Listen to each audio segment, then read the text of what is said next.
we can talk about interactions between these two characters.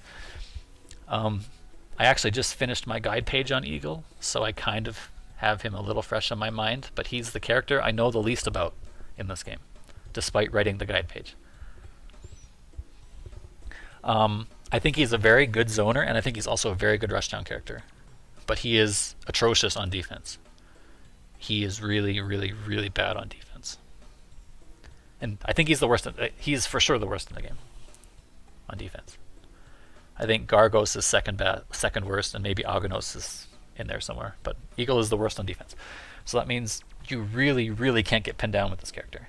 But he can do everything else besides... he has a couple weaknesses in the mid-range, I think. He doesn't have a couple of really amazing buttons. But he's really good from far away, and he's really, really good up close.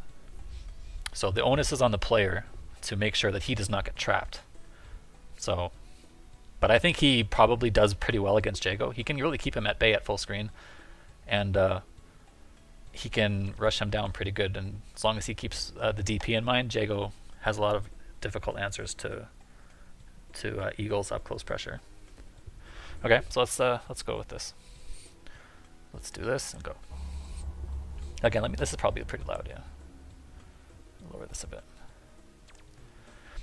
Also, these players, Tiger Spirit is a Ultra Combos forum user, so I've chatted with him quite a bit over the years.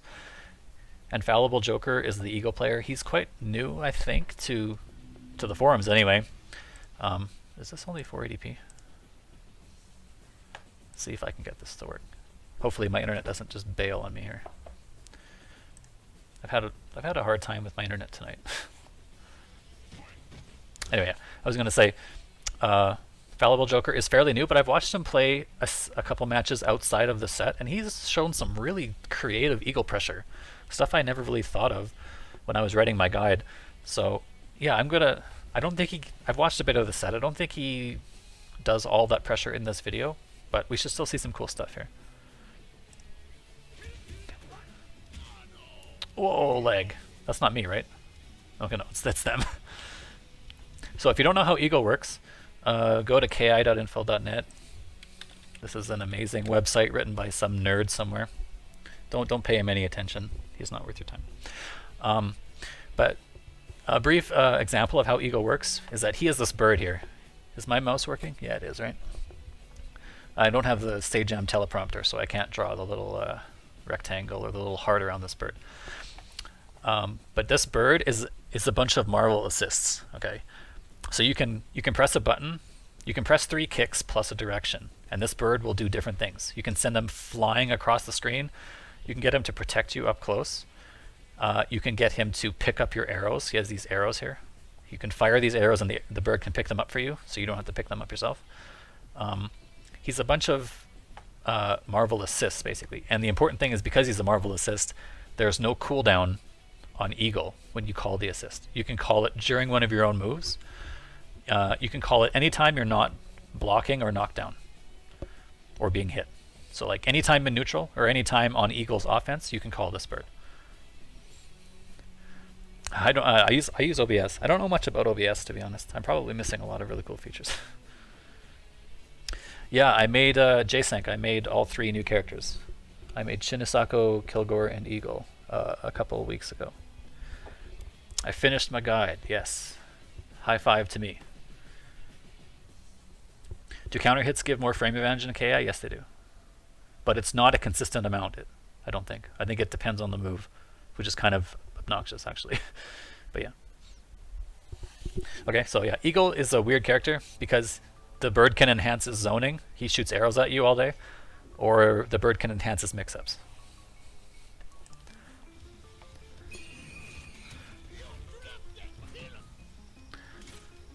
So when that bird flashes like that, you guys see that?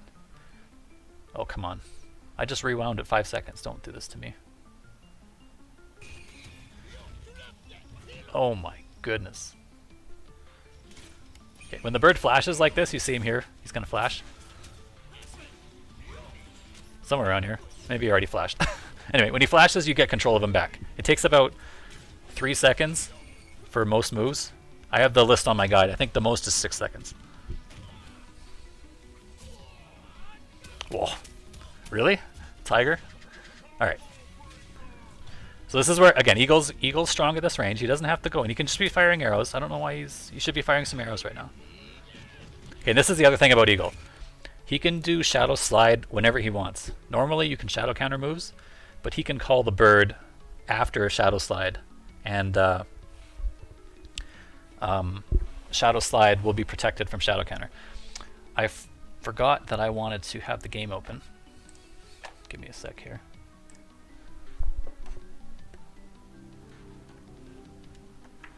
Fortunately, this is the PC version, so it's really fast. Yeah, I was going to show some things about Eagle, because there's some important things to know about this character. Shadow Slide is punishable, you're right. It's like -6. But it doesn't matter, because you just call the bird every time. If he doesn't call the bird, or he can't for some reason, because the bird is in cooldown, then you can punish it every time. You don't have to Shadow Counter it. Basically, you should never Shadow Counter the move ever. But here's the important thing I wanted to show. You can't stand that aspect of Eagle's design. What, that you can't Shadow Counter him? I don't know. You can't Shadow Counter lots of stuff in this game. You can't Shadow Counter Mira's bats. It's whatever. So here's something I wanted to show. So I'm going to do this, and then I'm going to do this. Okay. So first of all, if you block this thing, you can punish with a light. No problem. This move is very fast, so you can't DP it after the freeze. That was a DP. I got counter hit. Yeah. It actually hits you. It traps you because of the priority system. If you tried to do Shadow DP, I think you trade. Oops. Try that again. Yeah, you trade. So you can't even do Shadow DP. But this is a very low move, so you can low crush it. So you can do Wind Kick or something that low crushes. And you either go over him if you're close like that. If you're really close like this, you'll always go over him. But if you're like far away, like around here. Oh, even there, huh? Interesting. A little further back maybe, right here. You can low crush it and kill it, and you can get him. Yeah, sometimes they'll cross up too. But you never have to block this. If he wants you to, if you block it, you're in bad times, because he'll do this, and then he'll call the bird, and then you're really in it. He can do mix-ups like this around your head. Every time you block the bird, so if you do something like this, you can cross up. This is another important thing. You can do this into the bird, and you can cross up here. Because there's a gap between all the bird hits, you will always be able to cross up. However, because there is a gap in the bird hits on the Screech, you can always get out of there too with a DP or a projectile move. So for example, if I do this with Eagle, and let him block,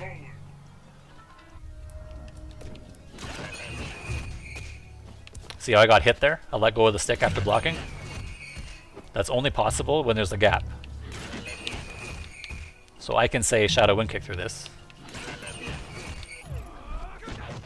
Okay. I could DP through it. Let's try get a better recording here.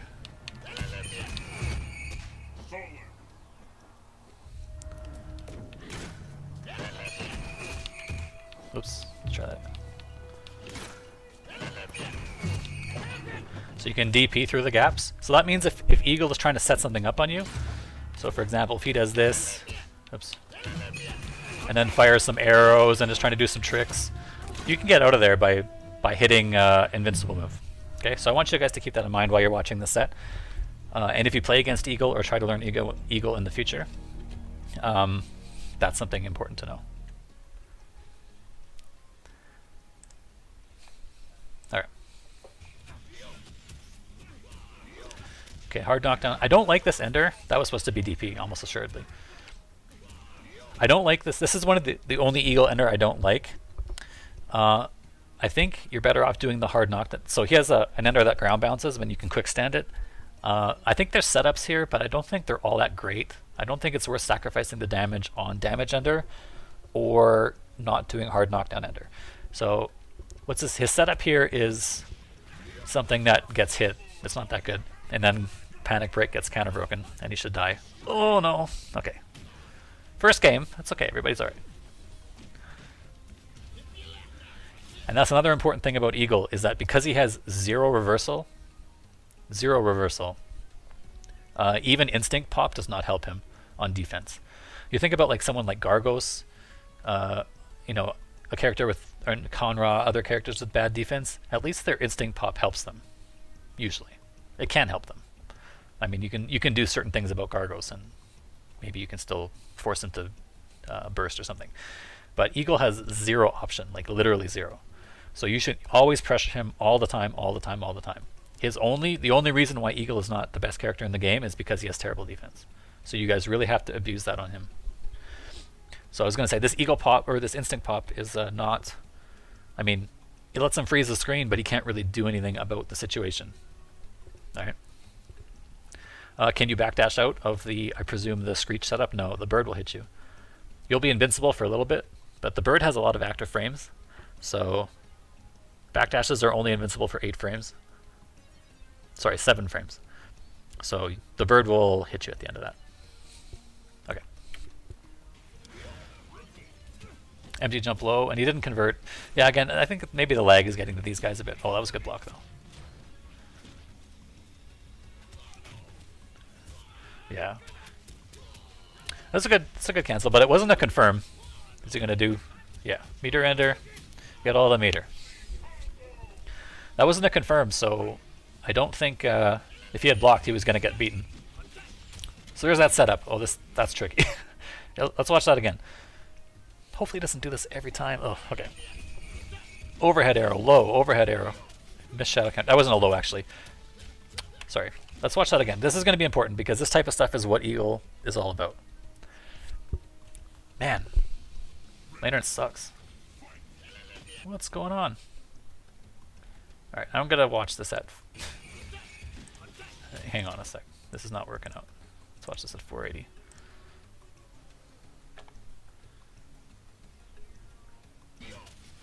Alright. Another attempt at this. Alright. We'll get it working, don't worry. Stick with me on this. So crouch medium kick for Eagle is not a low. That's a really important thing. So that's not a low, but these are all overheads, those arrows. So he does, there's mix-ups there with overhead and cross-up, and another drop. Okay. Throw. He baits the throw. And again, no confirm, but I like that he's doing it. Okay. Yes, and you can't do that. Eagle does have a good projectile invincible move. It's an interesting combo. That should be... No, okay. There's a good block. Oh. Jago -2 after those fireballs. That's not going to work. Oh, it is going to work because he pressed the button. So you normally can't shadow counter that, but if he presses a button, he's going to waste out the instinct. But yeah, you normally can't shadow counter this this double fireball stuff. He's -2. That's why he DP'd there. But that's -2. Eagle should take his turn back. And you can see he only got hit because Jago pressed the button. So if you're looking to get out of fireball pressure, you should either get out of there by like backdashing or jumping away, or you should take your turn back because it's -2. And here he's just going to waste the instinct out with a nice little combo. By the way, don't ever really do that linker, that cross-up dive kick linker. It's super slow and pretty easy to break on reaction, I think. Hey Kronos, how's it going?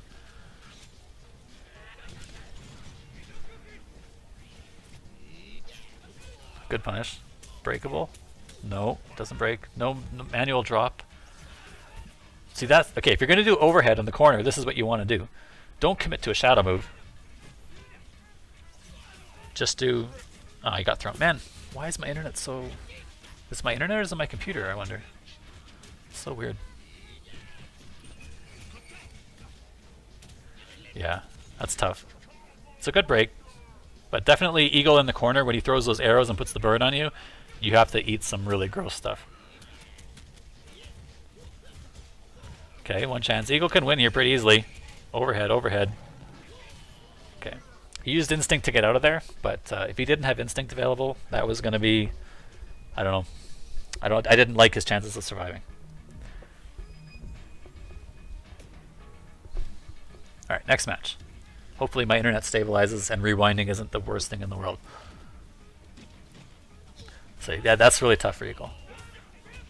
No reversal, no meter for shadow counter yet. He's just out of there. It's an interesting setup, but oh no, drop. Oh man. This is really, either they're really nervous or this is kind of a wonky connection. That dive bomb that you just saw, this Eagle, maybe I have to reset this browser. Here he's going to press down +3 kick and it sends the bird straight down. It's not really a reversal because if you get stuffed on the first frame, the bird doesn't come out. But if you can get the bird to come out by being, you know, a couple frames into the move, then the bird will always come, that'll always reach the ground. Okay. The problem is that the bird has the dive bomb has the longest cooldown out of all of Eagle's bird commands. It's like 6 seconds long. So he has to fight without the bird for a long time here. And now he's really in it with no bird. Still no bird. Okay, the bird's finally back. Eagle can do that. He can move around while charging his arrows. Oops. I don't think he meant to do that. And you can see Jago really cannot win this war. Okay. Reversal. He did reversal wind kick there. That was interesting. Punish? No. Punish. That's going to be. Yeah, that's right. You can't do that. But remember, every time Eagle does that shadow in neutral, if you aren't blocking something, you can just low profile it and get out of there. You don't have to eat the mix up. Heavy linker, drop, combo, but he called the bird. Still didn't work out for him though. So you can see how this is an important thing about Eagle's commands. With the exception of dive kick, you see how he calls... What the heck is going on here? Sorry guys, hang on. I've never seen this before.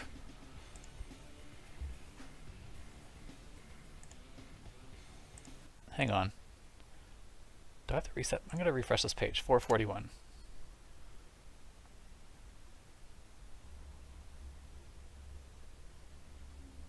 I've never had this happen before, ever. I wonder if my computer is just like going nuts. Anyway. Let's keep this at 480p. All right. So I was going to say he called the bird after his dropped combo, but if you get hit while the bird is doing anything except dive bomb, the bird stops what it's doing, so it won't attack you. So he drops the combo here, but he calls bird, and see how the bird they traded hits and the bird stopped the screech. So you can't use it as protection unless you are on offense already.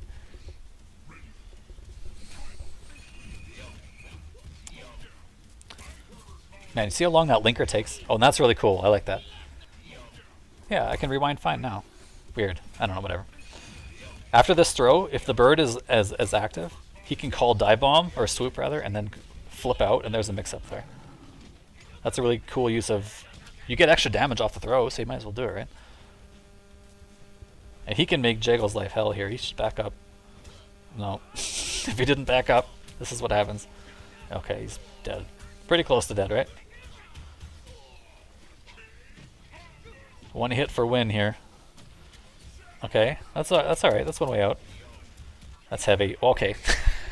You know, if you're going to do heavy, slowest linker in the game, you might as well counter break it on occasion. So I like that choice. But I don't think you could use that linker all the time. Okay, yeah, just do this over and over again. Yes, keep doing it. Keep doing it. Again. Yes, keep the arrow. Doesn't matter. Get him. Well, oh, he had the right idea. But botched execution from both players there. Okay. He can totally win this. Light, medium, heavy. That's another one of those double jab things. Man, that's tricky. He's going to get DP'd, but... And he's out. He's done. Yeah, just canceling the shadow. Yeah. He's done with no meter and no reversal. But he was definitely in there if he didn't kind of flub this mix-up here. But that's tough. That meaty is guaranteed on Eagle, and then you're just done. All right. Down forward heavy punch is a low, yes. He has a low arrow and an overhead arrow with the regular moves that aren't the special moves. They're not full screen though.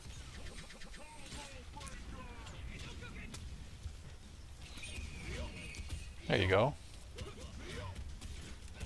Yeah, so you could break that. That was a medium linker, right? So it was light, 1, 2. And then even all the way down to like here, you can break this linker. So it's kind of like, I'm not sure why you would use it. Oh, that was cool. That was a good guess. Okay. See, that's not a real thing. And he just spent his meter, so there's nothing he can do about this, right? Because he has no meter to shadow counter, and this is like, the arrows aren't even hitting meaty, so this is kind of not a real mix-up. That was a good backdash. Not a good punish, though. Oh, did he really block that? This is a real cross-up. Did he really block that? That's crazy if he did.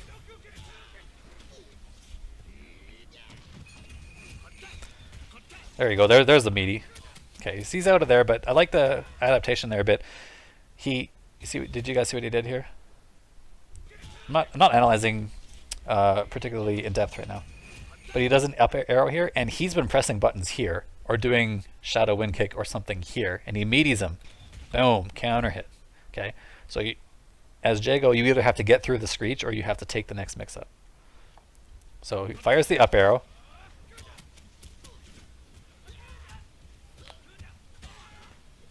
Sweep. And this, okay, nice tech. He's still not out of it. Okay, tried backdash. He got out. That's punishable. Yeah, all slides are punishable. They have to be covered by bird. And if you don't have bird, like he didn't there, it's a free punish. Another drop combo. Hopefully these guys clean it up a little bit. DP. Overhead, yeah. That's the Jago special.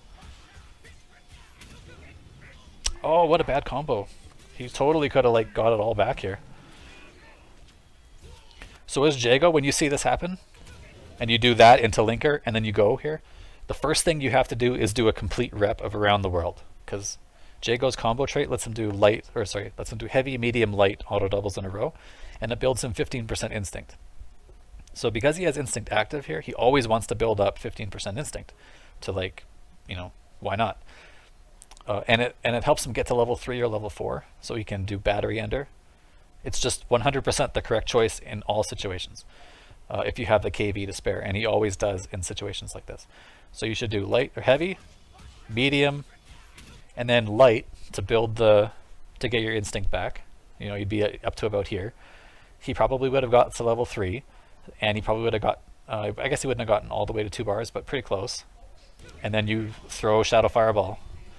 So not only did he lose instinct by missing up that combo, he lost meter and he lost life. He lost all 3 of them by not doing the correct combo there. Okay. So this is Eagle's basically only defensive choice against really highly offensive characters, is to guess shadow counter like this. But it means that Eagle has no use. If you get him to do that, he will struggle in neutral a lot because he doesn't have access to shadow slide and shadow other things. So you get comboed here, and he's going to get hurt. Might even lose. Oh, okay, he didn't do wall splat. Wow, wake up a little short. If I were Eagle, I'd just get it. Okay. And never do damage under there. All you're doing is building Jago instinct for no reason, right? As a player, okay, this is how this game works, right? You build your opponent instinct when you do damage to them, okay? So the only reason you want to hit them after a round is over, there are a couple reasons you might want to do that. One of them is that they've spent their instinct already, it's going down, and you want to waste it. So you want to do as much damage as you can. Okay, that's one reason you might want to hit them after a round. Another reason is to build yourself meter. Okay, so if you have a battery ender, that means doing a long combo into battery ender. Battery ender does the least amount of damage, so that means you will build the least amount of instinct back for them. So it's okay to do battery ender, but it's not okay to do any other ender. Okay, so what Eagle does not have a battery ender, so what you should be doing here is either dropping the combo immediately, or building the combo to max KV, so you build, you know, a small bit of meter for attacking. You probably go from here to, I don't know, maybe about here. So You probably gain about a quarter or a third of a bar. I think it's worth it. But because you didn't do the ender at the end, you go to 100 kV and then just let it blow out. You won't build your opponent's instant gauge all that much. But you should never do what Fallible Joker just did here. A short combo into damage ender, which does not build you any meter and builds him instant meter. So avoid that at all costs. And look at that. That goes right through, right? Scatter shot. So Eagle has two ways to fire arrows, right? He can hold HP. He can hold heavy punch, and then he can change the angle of it, right? He can go up, he can hold back, and it shoots at like an arc across the screen like this. He can shoot it low. He can shoot a low hitting arrow, but it only goes about halfway. He has a bunch of different things like that. But he actually also has special moves called scatter shot, which is quarter circle forward punch. And it fires 2, 3, or 4 arrows.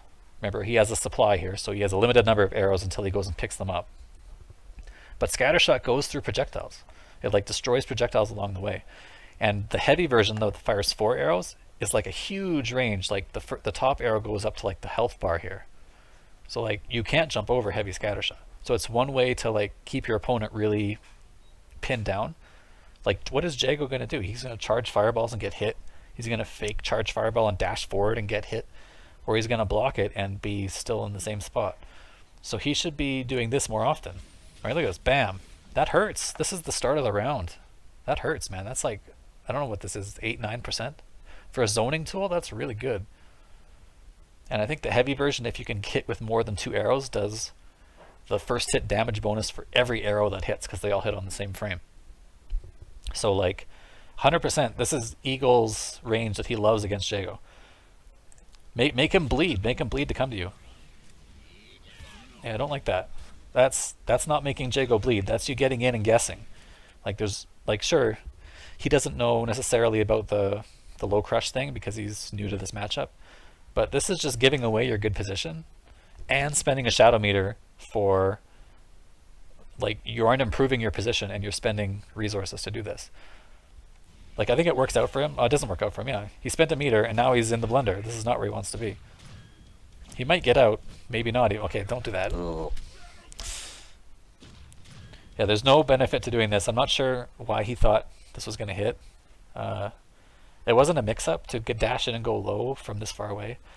And if you're not sure it's going to hit, don't cancel into Shadow. Cancel into medium laser sword or light wind kick or fireball or cancel into nothing.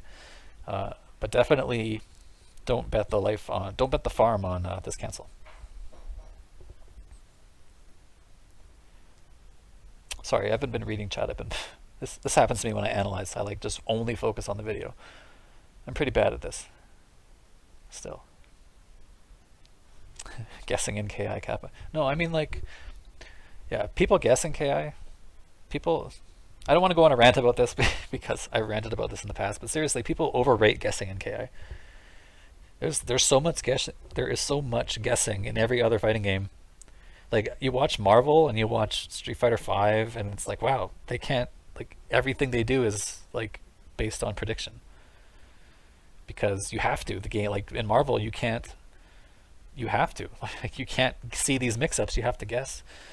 Like I don't know.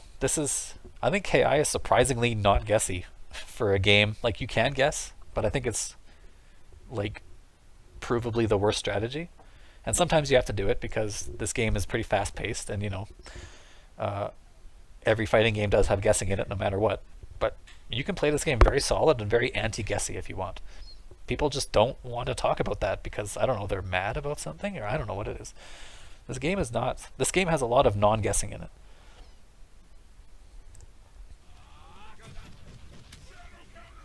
So yeah, he gave away.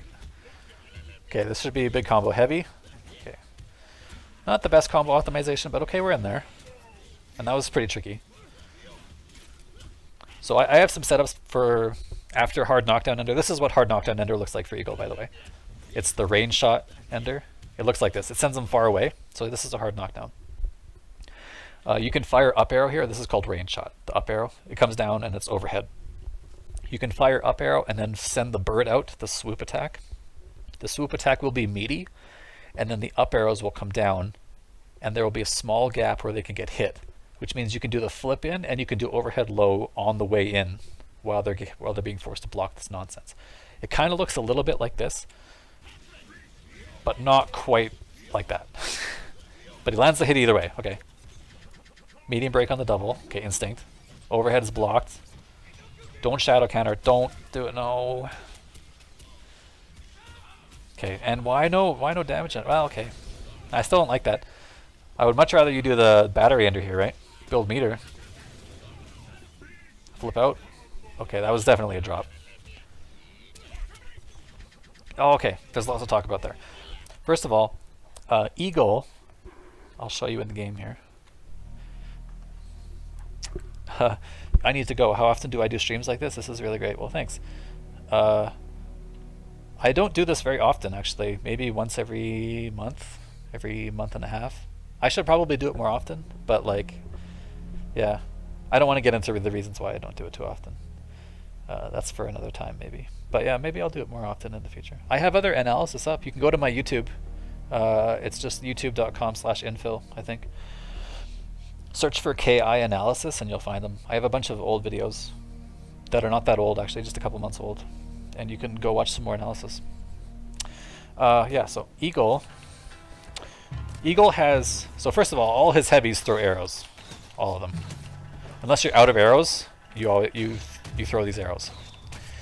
So if you're looking to punish a DP, you have to use heavy kick, right? So heavy kick is sweep. He's got a sweep. You don't want to use that to punish the DP. Far standing heavy kick is this launcher move, so you don't get a good punish off that. So that means in order to punish DP, you have to press close standing heavy kick. This thing. But this move was not that move. This move. You have to be close enough. This move hurts a lot. It does 36 damage, which as far as I can tell is the highest damage heavy move in the game that isn't like a Tusk move. I don't think any other character has a harder hitting fierce than 36. Jago has a 36. So for example, yeah, attack data, here we go. Oops, not playback, stand. So Jago has a 36, this crouch fierce is 36. You can see damage here, 36. So 36 is exactly 10%, right? Everybody has a 360 health life bar. But his other fierces, like far stand fierce, are only 30, right? And this is 30, and this is 28, right? The forward roundhouse is even less damage. And of course sweep is, sweep is 36, interesting, I didn't know about that. But yeah, so you always want to start with your highest damage fierce, and for Jago it's crouch fierce. So let's take a look, actually let's take a look at this. This is interesting, I want to know.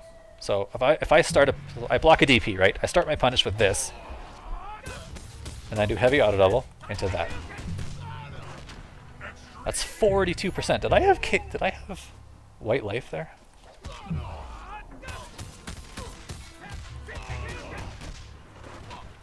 Holy crap, I didn't have white life. Okay, what about if I use what if I use close stand roundhouse instead? So like a 30 damage move. How much damage does this do?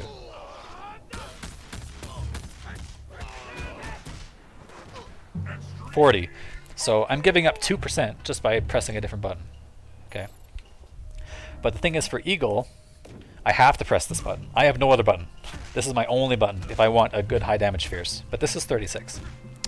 You can also press, so let's say for example I do this, into heavy, into that. That was 40 damage. I'll turn off the attack data because it doesn't do anything for the 2-player. Let's make sure I did that right. That's 40. But if I use, the only other move that you can use with him is this move here. So how much damage do I give up by using this move?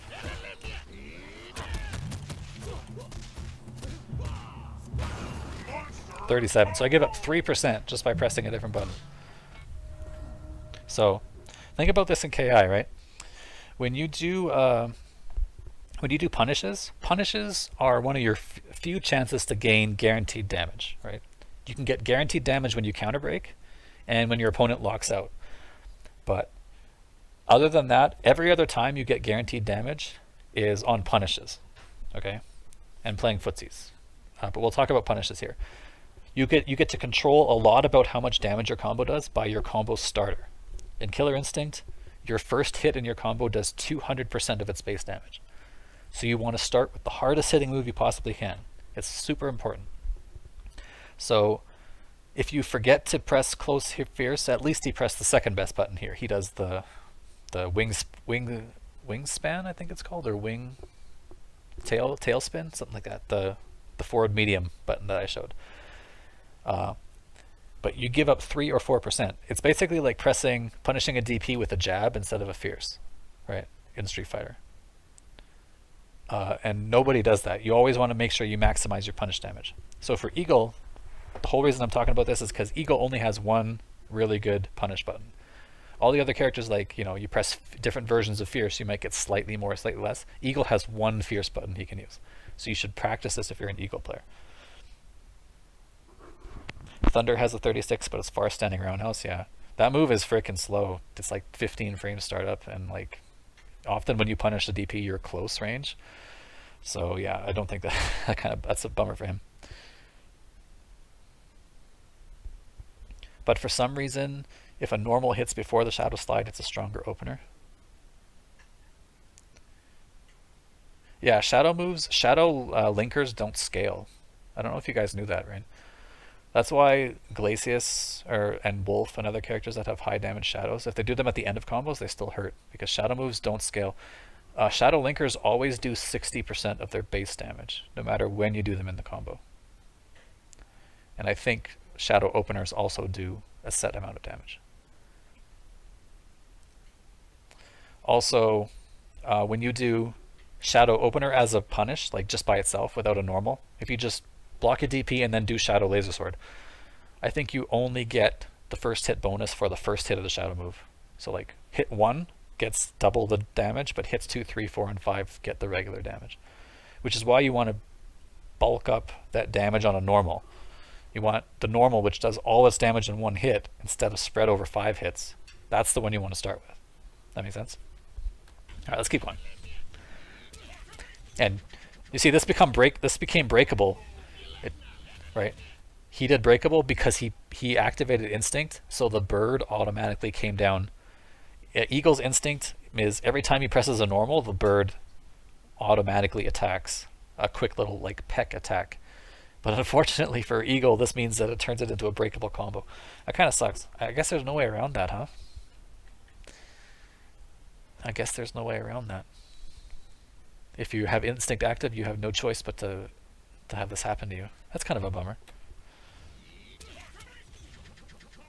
Still though, 13%. It was the first opportunity to break. Man, look at the damage on that. This is where Jago was. This is his health bar. I'm gonna put my mouse on it. He fired heavy scatter shot and he got hit. Or maybe it was medium, right? Look at the damage. Look at that.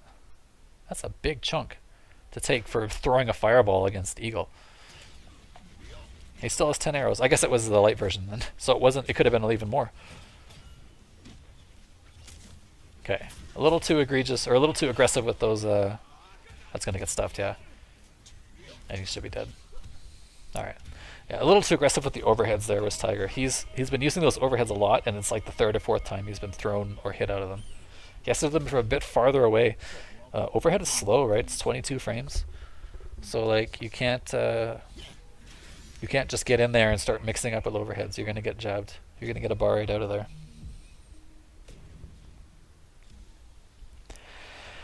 People are saying, or Latalis says, Eagle's instinct makes him worse on purpose. I think it might make him worse, actually. It's maybe not super worse, but I think he can also do things in instinct that he can't normally do. For example, oops. So you can do things like jump and attack, and the bird will like save you from anti-airs and stuff like that. So you can like approach better. I think there's mix-ups where you can just do this over and over, and it's pretty. You can make these hard to break. Also, this pressure looks pretty annoying. I don't know, but it's not like the biggest comeback instinct, and yeah, I don't think it's a particularly overwhelming instinct to deal with. Keats said it was like that purposely. Well, what does Keats know about this game? Answer me that. Alright, let's keep going.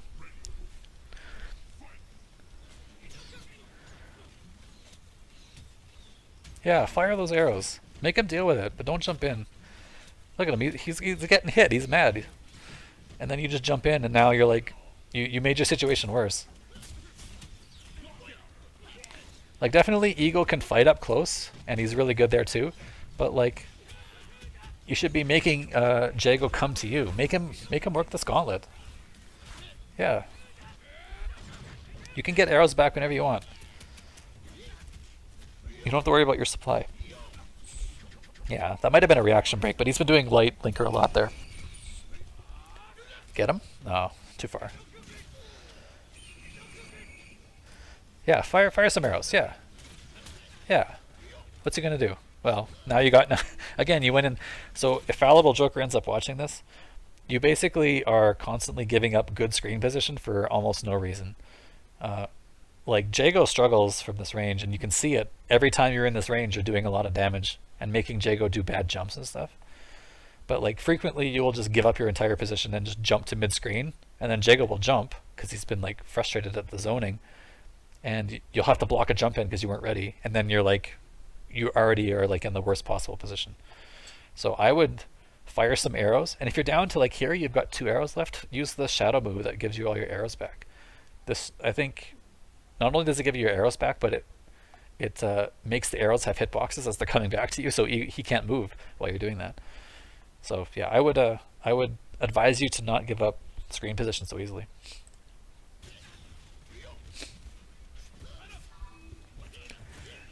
Yeah, I think Jago is actually quite bad at zoning. Like, quite bad. He was actually always quite bad. That was a good whiff punish. Light, another light, yeah, he's got a lot of light linkers there. That is going to work, huh? Interesting. I thought I might have been able to block. It didn't say punish, but maybe that's because it was a jumping move? Or he was in the air. Could he have blocked? I wonder if he could have blocked that. Good break. That's not going to work, though. But yeah. That's another one of those situations where he's a neutral, right? He can land and do the low crush move here. So you never have to block this. You might as well try it. Because the worst that happens is you get hit and you were going to get hit anyway. Or you're in block stun and it doesn't matter. So I would always just do light wind kick whenever you see this move. Because now he has to block the bird, and it's like, okay, he got out, but definitely you're not expected to get out there too often. That was a good break. I think it kind of has to be medium here, yeah? He might be too far away for light. Maybe crouch light will work. Yeah, crouch light probably works, but I think medium is the obvious choice here. Heavy is too slow. You can't do a heavy manual after double fireball. So it's either light or medium, and I think this is a good break because it really feels like this is going to be the medium button.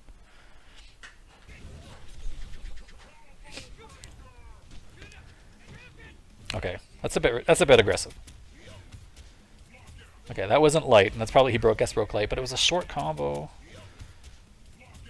See, the problem with doing this short combo here is that I guess he thought it was going to kill, so I probably won't rant about this. It's unfortunate that didn't kill. And you can see, yeah, the bird screech does no damage. Like, he got counter hit, which is the only reason it did even a sliver. I think normally it does something like all 3 hits will do less than 1%. Yeah, but Jago is a bad spot there. Latalis was saying that Jago struggles harder with zoning. I think he always struggled bad with zoning. Like, I think the Glacius matchup and stuff wasn't that great for him. There was just fewer zoners in the game. I think now there are more zoners. For example, Eagle's a zoner, Kilgore is a zoner, Idol is a zoner, Gargos is a zoner. So a lot of the later Season 3 and expansion characters are zoners, or can be zoners. So I think before that it didn't really show as much because it was basically just Glacius and Conra and Arya, and Jago struggled hard against Arya even back when Jago was not nerfed. So I think definitely now Jago really struggles against zoners, but I think it was always that way. So that's why when people are like, Jago has no weaknesses, Jago's stupid, Jago's too good, whatever, like I think they're just I mean, Jago has a lot of really good strengths, don't get me wrong, but like his weaknesses were people were underrepresenting them. Alright, heavy auto double wall spot, let's go. Wall spot him.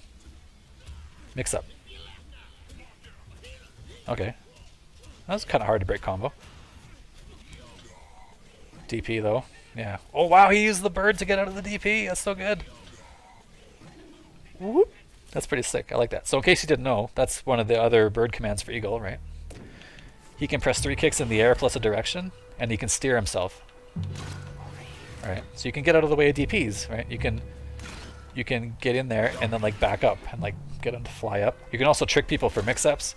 So there's a mix-up on my guide where I found where you can do, you know, you can do some knockdown thing, and then you can, I have thing active.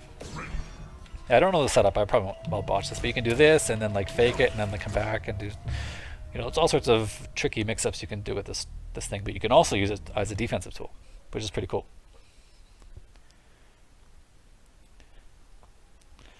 So if your character can't zone, then he does have no weaknesses. Sorry, I don't follow. Jago, I just think Jago struggles against zoning characters, and I think he always has. I just think it's a weakness of his character, but he has lots of other good matchups and lots of other good aspects to him too. It just means that if you want to beat Jago, pick a zoner. If you hate Jago as a character. Okay, yeah, this is the reason why you can't shadow counter this move. But you can see again, he's representing shadow counter after double fireball, and this just doesn't work. Jago has long recovered already, so the only reason this would work is if Jago pressed a normal. And you're better off waiting for that normal and trying to shadow counter the normal that comes after it instead of doing what you're doing here. So what happens is he gets this, and because Jago, because he's thinking it's another matchup, right? He's not used to this. This is hard to get used to, that you can't shadow counter this move. He doesn't think to reply to shadow move with wind kick, because that's a really weird thing to think about. So in the future, I'm sure he'll think about that a bit more. But in the first time, this may be the first time he's ever played this matchup, as far as I know. So it definitely makes sense that he doesn't know about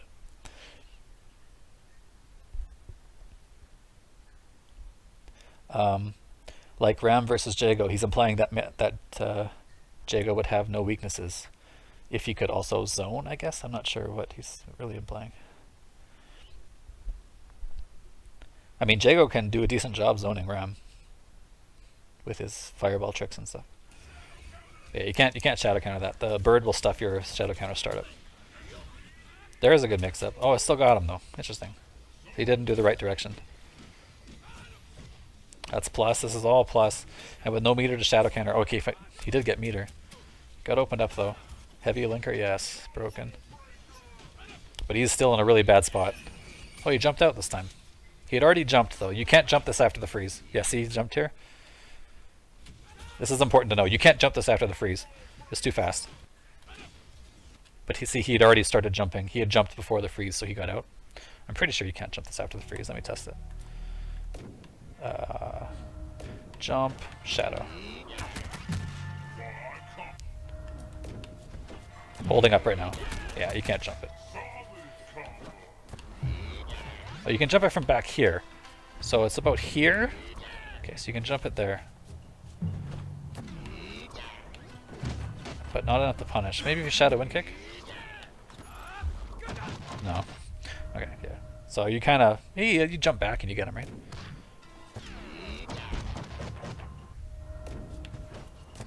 You jump back and you can get him. Maybe? Let's try this again.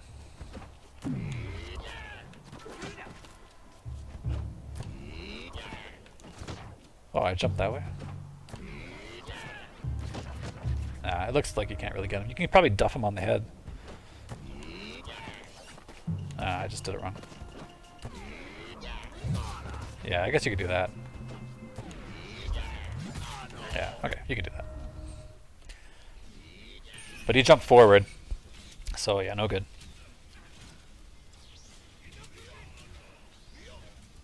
See that bird going and getting his arrows? It hit Jago.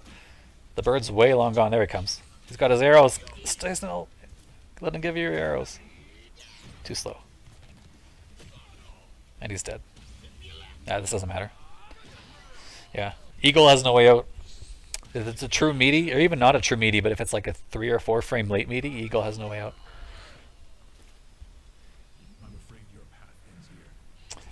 Definitely an important weakness, though, I think. I don't think they can make Eagle's defense better. It has to be a weakness of his. The character is too strong otherwise. We may never see it with him. We may never find out just how good he is because maybe people won't really play him. But that was a good break. I don't think you guys would want to see an Eagle with strong defense. Heavy linker, not broken. Heavy, auto double, damage ender. No, this is this ender again. Yeah, see, like, nothing, right? He sacrificed damage for no mix-up. This is another thing that you need to realize if you're playing a game, if you're playing KI and you're picking up a new character. Don't do the enders that are setup enders unless you have a very specific setup that you're going for. Like, you give up a lot of damage by doing setup enders, so you might as well just, either you've got like the perfect setup in your mind and you practiced it in training mode, otherwise just do the basic hard knockdown ender into safe jump or damage ender. Like, don't give up damage for no reward, you know what I mean? Damage is so important in every fighting game that if you want to sacrifice damage for a setup, your setup has to be really good. You can't just give up damage for no reason. Oh no, well, okay. It's a good break to not break, or a good bait to not break that heavy auto double. Low. It's a good break there. Another guess, but it's a good guess. That was probably a reaction break. Oh, Eagle, this is your spot, dude. This is your spot on the screen. Why are you, like, not knowing what to do? You have 9 arrows. You should just be firing. Fire them away. But he jumps, and now he's, like, in the spot. He's in the spot he doesn't want to be. This is brutal. He could lose his whole life bar here. And he probably will. And he got out. Okay. Probably didn't need to burn that shadow, but you never know. You might as well, I don't know. He's probably not really thinking about the health bar. Yeah. I would break this. Yeah, he tried. 100% you gotta break that. Spend both shadows. Do it. No. Oh, sorry. I thought he had instinct back. Never mind. Don't spend both shadows. Yeah, that's tricky. This is hard to block. Remember, these arrows are overhead. So he walks up and does... He got hit here, but this uncombos. And then he does low overhead. Ugh, that's tough to block. Looks like actually that didn't uncombo. Looks like I did combo after the arrows. But if he had blocked, there was a mix-up there. And that's really hard to deal with. No, don't do that. Okay, Tiger. You're really, really... like, this is for sure 100% not necessary. You can just do medium laser sword or heavy laser sword here. And it's like so much better. You can confirm into a combo super easily and your plus. And if you do the medium laser sword, you're not shadow counterable without a guess. So like there's no need to go into the high damage stuff here. And the reason I'm bringing it up is because it's not an accident, I think. Like, it's happened several times. I think it's kind of just, you expect the overhead to hit. When you're playing fighting games, you need to think that your opponent will always choose the correct thing to counter your thing. And only on reaction do you go into the crazy high damage stuff. So like, you can never assume that your opponent will always get hit by overhead and just blindly go into stuff, you know what I mean? Use the safe stuff unless you can hit confirm it. Otherwise, I think this is a sort of an error in strategy that will cost you games, I think. And maybe it will cost you this one, actually. More light linkers. Okay, he's going to get TP'd. Okay. Again, he didn't use close heavy kick there, but second best punish. He's still got 17. He's still got 17 with like very few break chances, and he still has level 3 under sitting here. So, and he's in good shape even with that break. I've talked about this in past videos, but maybe because I have new people here, I'll mention this again. In KI, getting broken can be frustrating, especially if you think that your opponent is guessing a lot and you can't seem to figure out the strength that he's not guessing at the given time. It always just seems to work for him. That happens, but you should always look at this number right here. When you get broken, look at the damage you did do, and then look over here and see how much white life you have left. Because the way KI works now is that whenever you get broken, you get to keep 50% of your white life that you've done to your opponent, right? So this number is often very big, even if you've been broken, especially if you pick good combos. And that's why I talk so much about maximizing pre-opener damage in this game, off DP punishes, off of knowing your frame data so you can get a medium instead of a light. Even a medium instead of a light is 2 to 3% extra damage for free all the time. So, but if you get broken, don't think, man, this guy broke me, what a scrub. Think, I did 17% and I'm going to kill him next opening, right? So definitely have to keep this number in mind and not focus only on the outcome of being broken. It's really important to look at your damage in this game. See, he doesn't know what to do here, Joker. He's in this range where Eagle's doesn't want to really fire arrows because they're not that good from this close. And he doesn't want to dash and try and pressure because he's just going to run into something Jago does. So if I was him, I would fire the bird here with Screech and then back up. Or fire the bird with Screech and dash in so you're protected. But pick one of those two. Don't sit here and let Jago walk you down. This is Eagle's not spot. This isn't his good spot. Look, he doesn't know what to do. He finally shoots a low arrow. And he gave the game away. Man, that sucks. Is he going to guess right? He did. He reacted. But he might still have given the game away. Yeah, it's over. Guess one chance. He got it again!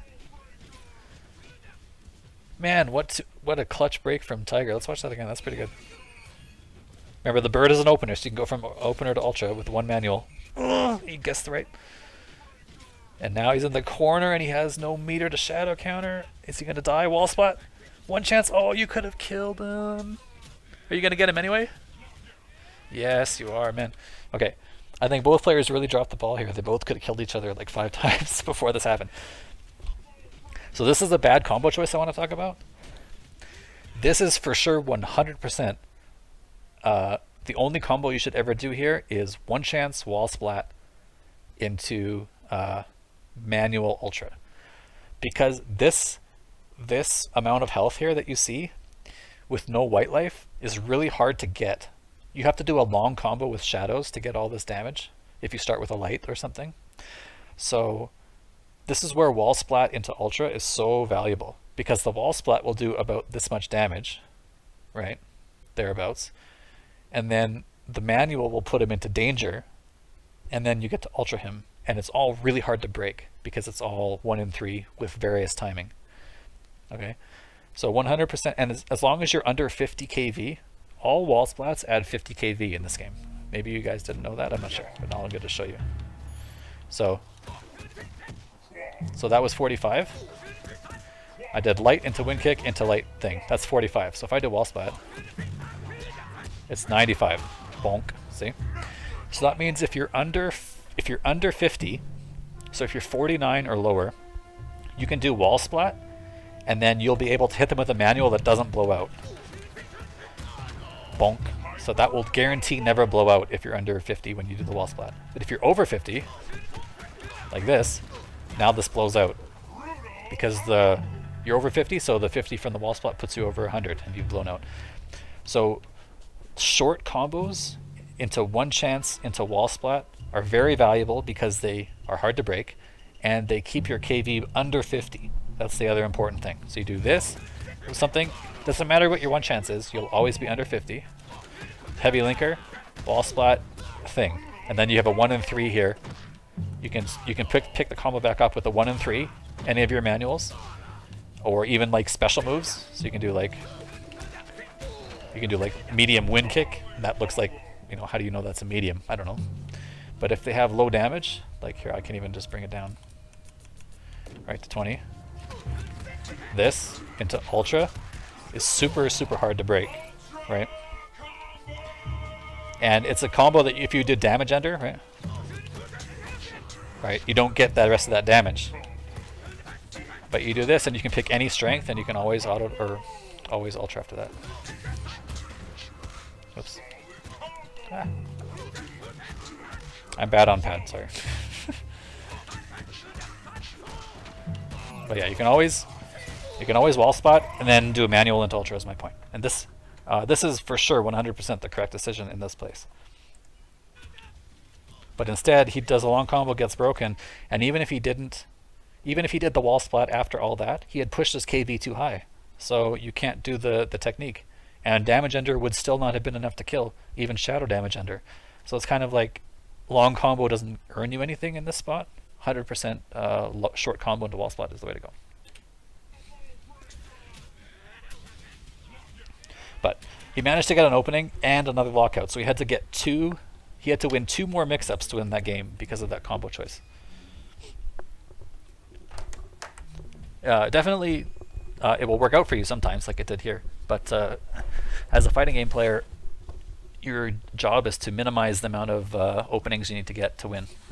So, wow, he blocked. I guess he hadn't represented cross-up all that much there. Man, look at how long. Look at how long the timer. Look at how long this linker is. Donk, donk, donk, land, do something. All the lockout time was spent on that linker. I wish that he would probably not use that linker all that much. It's easier to break, and it's like it spends your lockout time. I don't see the reward. It's the same damage as the other linker. Yeah, he still doesn't remember that you can't shadow counter that. He'll learn. That's okay. Oh, he tried some tricky little Glacius hail setup there. But oh man, it worked this time, but it's still not a good idea to just go raw shadow here, right? Right, like this gains him nothing except he has no instinct to cancel, and this is a bad spot to use your instinct anyway, and he's gonna lose because he has meter to shadow counter it. So he thinks it's a Tiger Spirit thinks this is a mix-up because sometimes he does low into shadow and sometimes he does overhead into shadow, but it's like not the right mix-up. Does that make sense? It's not a mix-up that gains you anything when you can use the same mix-up without the unsafe part at the end. You can just do laser sword here, and it's the same mix-up, but there's no risk of getting killed for it. You know what I mean? Lord Tachanka, are you Fallible Joker? It would help me to know if you're in the chat, because then I can talk to you directly instead of referencing vaguely.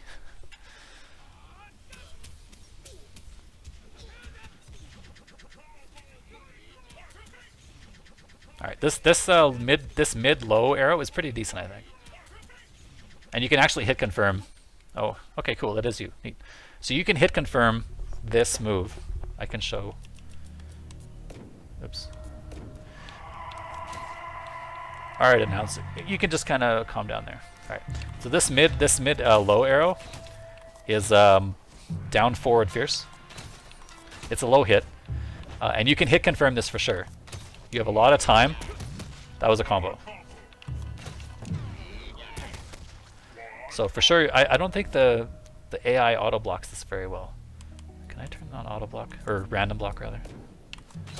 Does he always get hit by it? I think he always gets hit by it. Oh shoot, I'm doing the wrong way. That's why.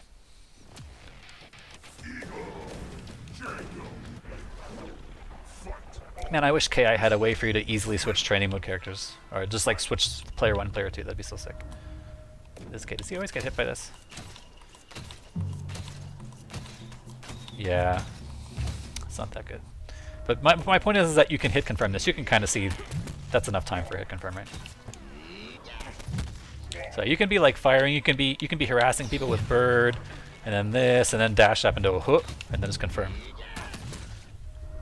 So you don't always have to cancel the arrow directly into shadow. You can wait and then link the shadow move.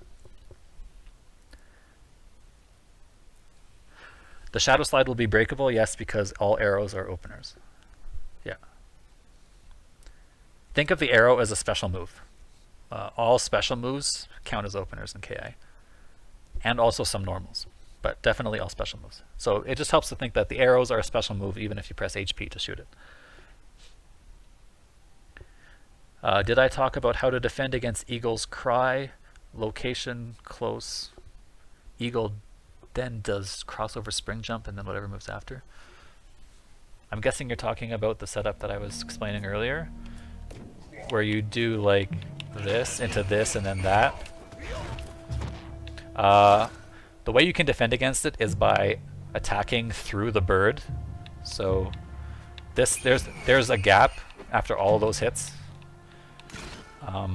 So if he does this into this and then tries to jump over you even with the command jump, you can DP or shadow wind kick out of there.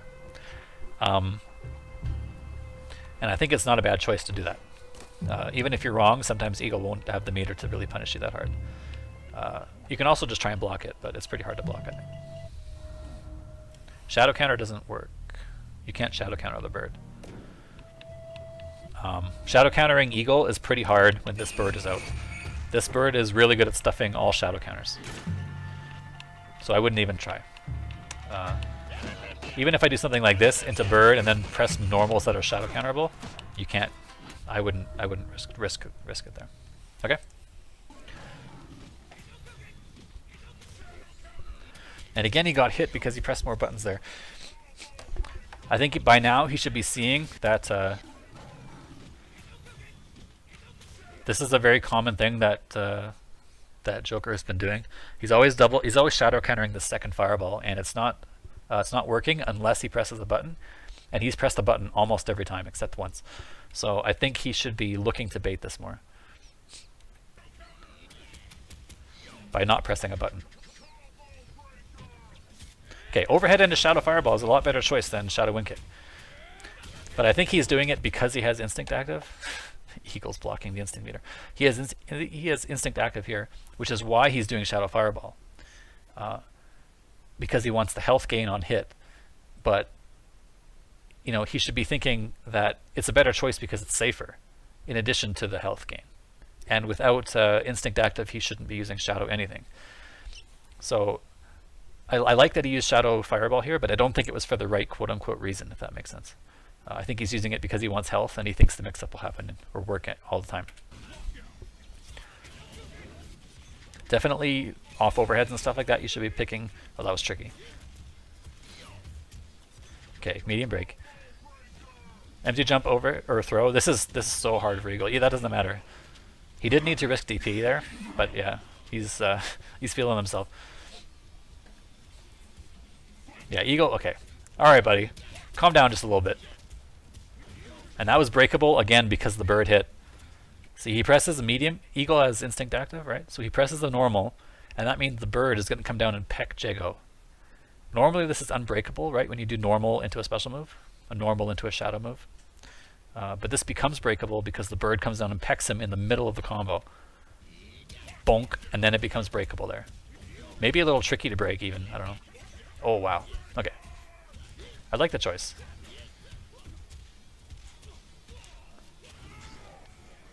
I'm not sure that was the optimal counterbreaker combo. Actually, I'm pretty sure it wasn't, but that's okay. It doesn't have damage to kill, and that's all that matters. There was a good anti-air. So Eagle struggles with anti-air, I think.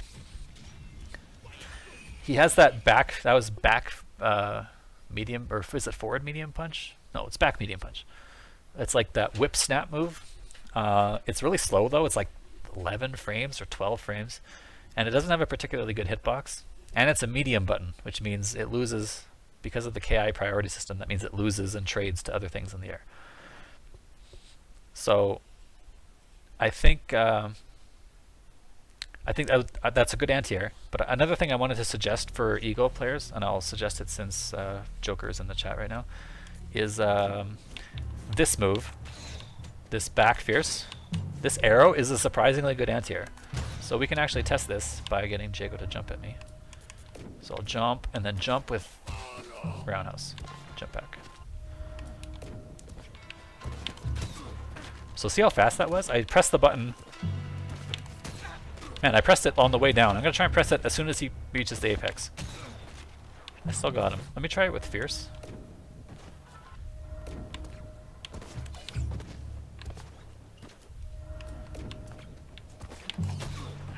So this anti-air I think is way better than medium punch. I just pressed medium punch and I got stuffed in the face. I shoot an arrow and it works. Alright, I think this is pretty decent. Also, if you're like in the corner, and you're like here and you're doing stuff like, not that, the other one. You're doing stuff like this. You should be firing these, I think. These are really annoying to deal with from this range. They come down on his head. And if he tries to jump out, he gets hit. And you can keep your annoyance without really giving up too much space here.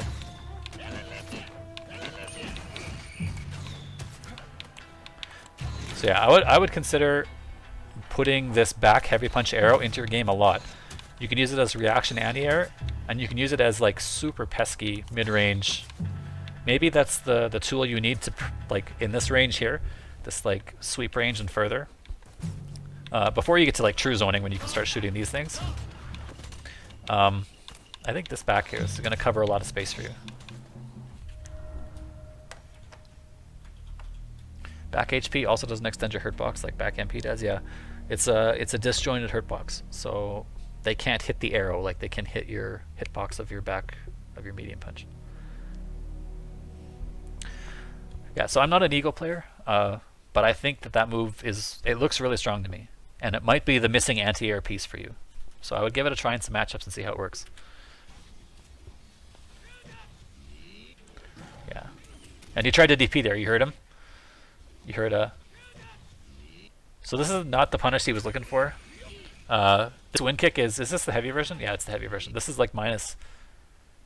What is it now? -9. Just press medium, your best medium button here. Instead he does shadow slide, which I guess is not fast enough from this range. But he recovers in time, so he tries to DP it. But as I showed you earlier in the stream, you can't DP shadow slide after it comes out, so he should have low crushed it here. DP just got stuffed immediately. Not the best punish on the DP there. And he backs up, but if you're backing up, you should be throwing arrows. Alright. One chance into something. Alright, I don't really like that because he has level 4 here, and this is a kill combo. But he's still one mix-up away from kill. When you leave a person with little life and a prayer, sometimes they scramble their way to a win. Oh no, no shadow counter. One chance into wall spot. Okay, he's gonna do it, right? Yeah, there you go. This is what I'm talking about. So a lot of this didn't work in time. He still has level 3 ender by the time he gets to him, right? Here's level 3 ender, these 3 bars here, which is a function of how much white life you have. So, in case you're new to KI, right? I don't know how many people are new to KI in my chat, but I might as well tell you. So this white life that he's been doing in the combos, this represents how much juice you get out of your ender, right? This will slowly heal back up. So you want to catch him before it heals all the way back up. See, it's slowly healing back up. And he puts him in block stun, which means that this stops healing for a bit. So, he's able to get him before it heals all the way back up, and it still is level 3 out of 4, which means that this ender hurts more than it would otherwise. But he does the wall splat after a short combo, and then does one chance into ultra, and it's really hard to break. He was already locked out, but it was still the right choice there.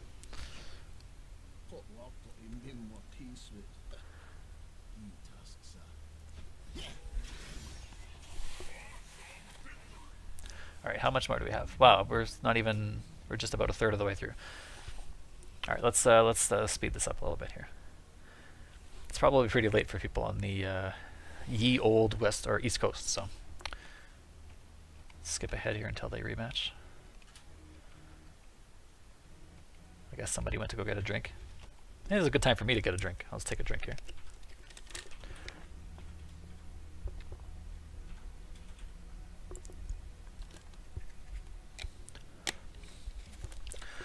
So I was told to use longer combos, so I was trying to avoid small combos. So let me talk about this for a split second. I'm a very big proponent of long combos in this game. I think they're very good, and I think most people will do too short of combos. Remember, your goal in combos is to get them to lock out. Or to, okay, that's not entirely true. If they lock out, that's great. But not everybody will always lock out. Sometimes they'll break you, which is okay. Because like I said, remember, you should always look at the damage number when you get broken. It won't be 0. You'll have done damage even despite getting broken. Think about it like this, right? If you do low forward fireball in a Street Fighter game, and the low forward hits, how much damage is that, right? That's, I don't know, in Street Fighter 4, it was 60 for the low forward and 70 for the fireball, or 60 for the fireball. So you did 120 damage, or 12%, roughly, right? So your low forward opening in a Street Fighter game is 12%. You're happy with that. So in this game, if you do low forward wind kick, or low forward slide, and then you do heavy auto double and you get broken right away, you still did like somewhere in the neighborhood of 10 to 12%. So your opening isn't nullified because of the break. It's just normalized because your opponent broke early. If he tried to break early and got locked out, suddenly that low forward becomes 40%, right? If you use a heavy auto double and a shadow in there, you're good for 40+% there. So you're free rolling past the opening bit. Does that make sense? You guys know what free roll is? If you're a gambler, that means a free roll means you can only win, you can't lose. So after you get past a certain point of damage, you're free rolling if they've locked out, right? That's why long combos are strong, because it forces your opponent to make a difficult decision on when and how to break. However, short combos also have their use, okay? The reason short combos are useful is if you do, there's a couple of reasons. One of them would be if you do short combo into a setup ender, like a knockdown ender, for example, you can get a lot of damage really quickly on people. The other reason why, because for example, you value the knockdown over the combo. But you can also value both of them, don't worry about that. But the other reason why short combos are valuable is because if you do short combos for a while, you will force your opponent to break early. And that's what you want them to do when you do your long combo. Does that make sense? By doing a short combo and ending it, you're giving them a very short window to break, right? They only have one or two, they have like about a second to break at the start of the combo. And usually they won't even realize they've been hit until after your short combo is finished, right? But if you do that enough, what will end up happening is that your opponent will try to break early because they think, wow, I only have one move to break, I better break it, or try to break it, right? So if you mix and match short and long combos, it's really frustrating to deal with, because every time you try to break early, you get locked out, and then your opponent does a long combo and kills you. And every time you try to wait for the long combo to happen, the guy does a short combo and doesn't even give you a chance to break. So mixing and matching is very important. Not only varying the strength of your combo, like the different moves in it, like sometimes do a lot of heavies, sometimes don't, but also varying the length. The timing and the length of the combos will really throw your opponent off. Okay, and then specifically in the corner, I was explaining earlier in the video, or in the stream, why I thought short combo into wall splat, into manual, into ultra is very good when your opponent has about 30% life left, because it's a very fast way to get the rest of that health bar with very few break chances. But unless you're playing a very heavy setup character, I would recommend doing longer combos more often than not. I would recommend usually getting to about, I don't know, say 70 or 75 kV before ending your combo. That should be like your baseline combo. It should be about, the 60 to 70 kV range, I would think. Sometimes go all the way to the end before you do an ender. Sometimes stop at like 30 or 40, and then force them to deal with this difference in length of your combo, because they won't know when to break. And every time they break wrong, punish them by doing fierce auto double over and over again, and make your combo really long. But if you only do short combos, then you never get the chance to extend lockouts, which is where you get all the damage in this game, is from converting lockouts into big damage. That's the really important part of KI. And if you only do short combos, you ignore that entirely. If you only do long combos, then your opponent will have a lot of chances to break, and he'll be comfortable waiting until near the end of his combo, or near the end of the combo to break, or like taking chances in the middle somewhere. And if you do long combos, then your patterns become a bit more apparent and stuff. So you can avoid this by doing both of them. Sometimes do a short combo, sometimes do a long combo, and err around like the 60 or 70 kV mark for your average quote-unquote combo. That's the way I think is the best way to play KI. All right, let's keep going.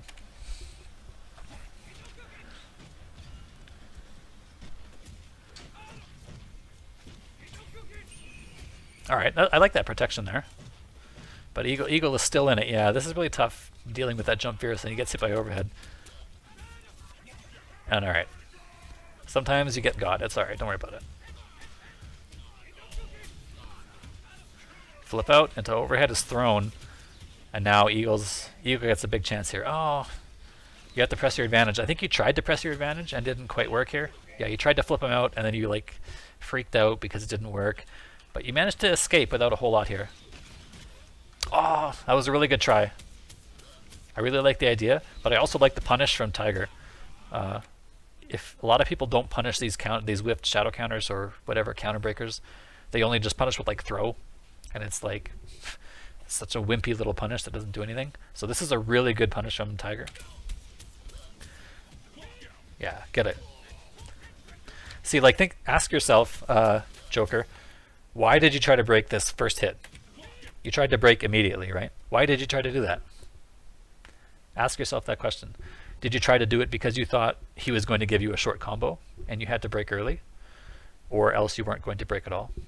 Or did you break early because you thought you were 100% sure he was going to press a certain button there? But that's the hardest part of the combo to break, right? Manuals. Manuals are the hardest part to break. So you want to avoid trying to break manuals if you can. Remember, Tiger hasn't really done short combos on you this whole set. Most of his combos have been pretty long. So you're quite safe in general here to just let him do a bit of a longer combo before you wait here. This, by you breaking so early, especially when he hasn't done short combos, you're basically throwing away the max damage here. Because right now, Tiger immediately transitions into heavy auto doubles. Heavy. Into like max damage, and he kills you with a battery ender of all things. Oh, he could have killed you. All he had to do is throw something. I'm not sure why he didn't kill you here, but he could have. All he had to do was just do wind kick, or he could have thrown shadow fireball if he was unsure, but I would have totally killed you. You have such a bad habit of breaking manuals. Yeah, it's okay. I mean, just remember that as far as I'm concerned, if you're trying to break a manual, you need a very specific reason for it. Like, crap, I'm about to die, I better break this manual. That's one reason you might want to try to break a manual, okay? The other reason is, oh, he's only ever doing short combos in the manuals. Like an opener, and then a manual, and then he ends it. Then you have to break the manual because you have no choice. But also that combo doesn't hurt, so you shouldn't care. So I might as well just try and break all the manuals, go ahead. But if your opponent is constantly doing long combos, unless you are like 100% sure that he's going to do a very specific manual because he does it every time or something, you let him go. You try to break linkers and doubles on reaction instead. Those are much better options than trying to guess break manuals. He has to block here, yeah. Oh, well, it's not going to work. I think he's still going to die. Oh, it gets damaged. Fierce. So here's a good example of combo optimization.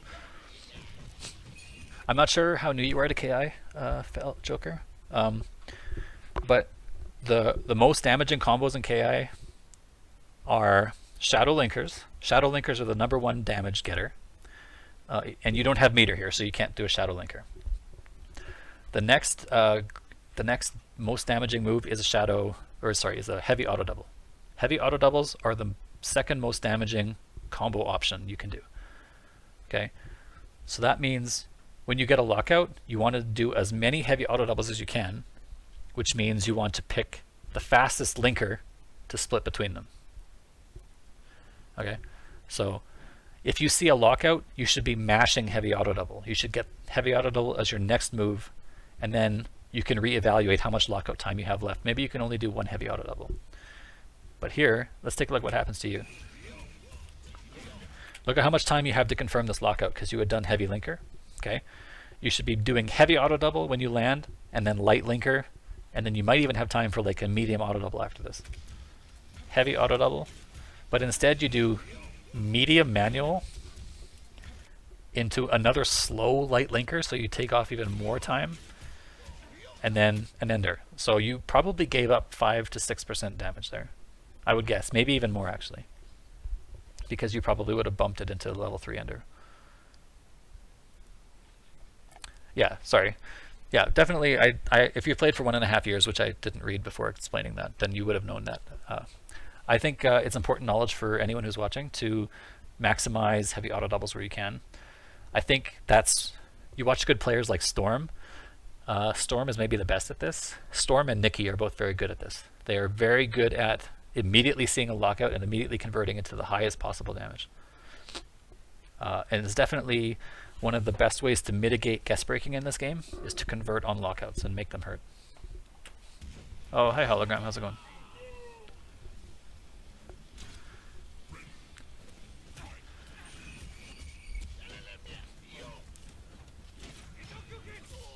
Oh, good break. But see that number? That was still 17, right? That was basically the fastest possible break, and it still hurt 17%.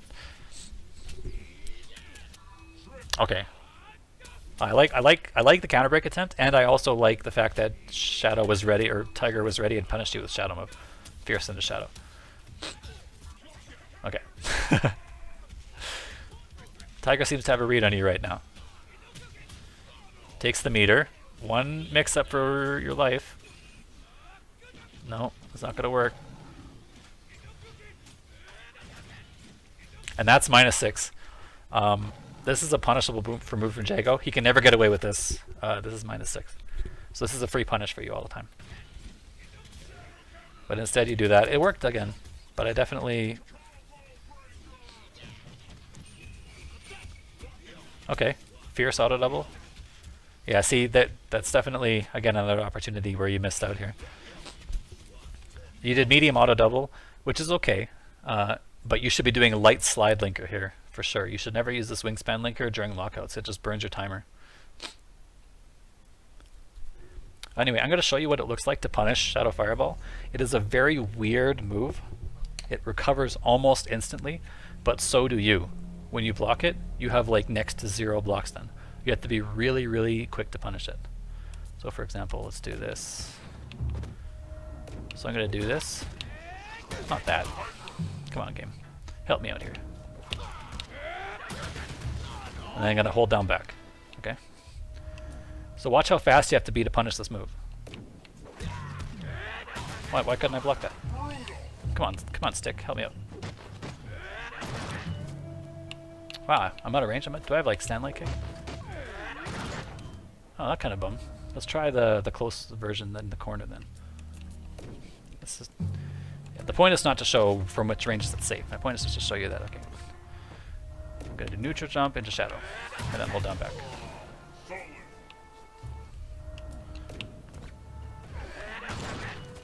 Wow, can he really not punish? That sucks. Oh, you can reversal. Okay, you can reversal Shadow. But you see how fast that is? I'm like the effects are still on the screen. But you have to be roughly that fast. Does he have a 6-frame medium? Stop for a sec. No, that's a 7-frame medium. So he can't punish without Shadow, I guess. Because his lights are too stubby.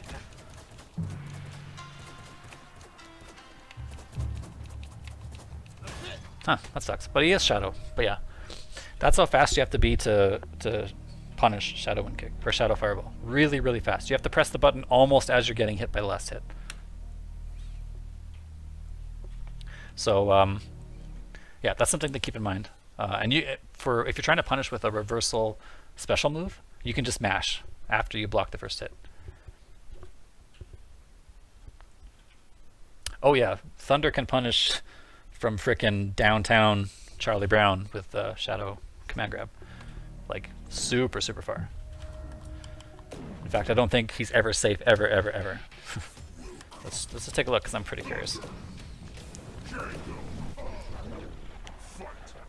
Shadow command grab is 5 frames, as hologram I'm sure would know. Let's take a look at this. Neutral jump, shadow fireball. Alright. What do we got here? I'm sure from even here I can do it. Yeah. Actually, I should probably just hold up. Let's try that again.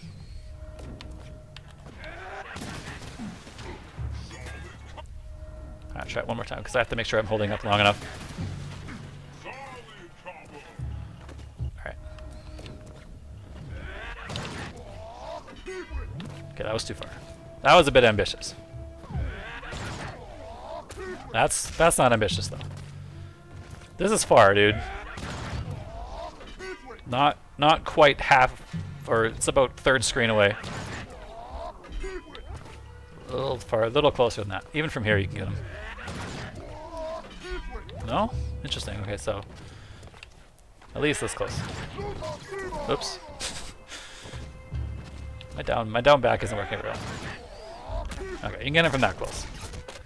But yeah, definitely a lot farther away than a lot of other characters can get him.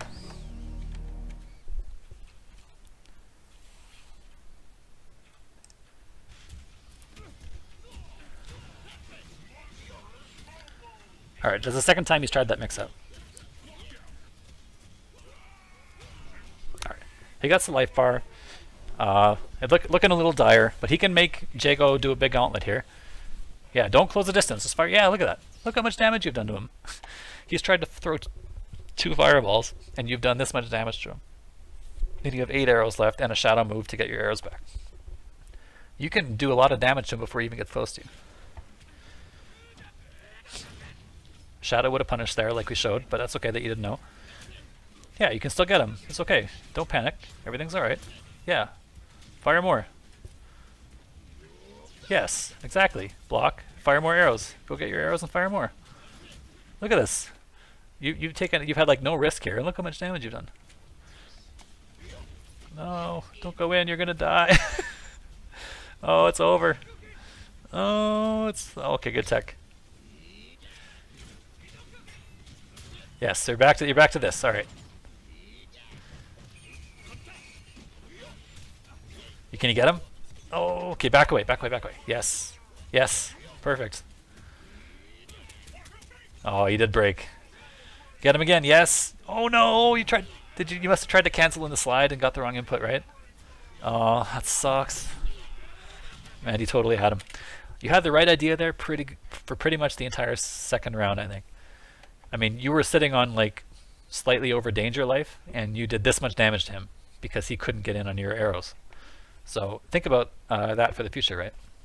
You want to be doing that type of zoning on a character like Jago, like more than you have been.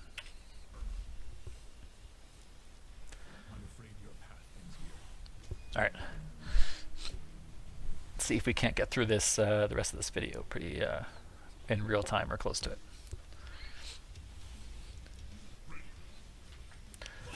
Oh. All right. Already kind of not where you want to be. Oh, that was a good anti-air. Get out of there. Yeah, there you go. But don't put yourself back in. All right, you're out of there. You're good to go. Good punish. This combo probably won't hurt very much because it started with the bird. Big punish. All right. I would break here. Oh, he would have got me. Throw? No. Yeah, he tried to backdash, it got stuffed. Again, Eagle's defense sucks, dude. It's pretty tough to deal with. You have to eat a lot. Okay, that was an input mistake, I think. And this doesn't help. Oh, that was good.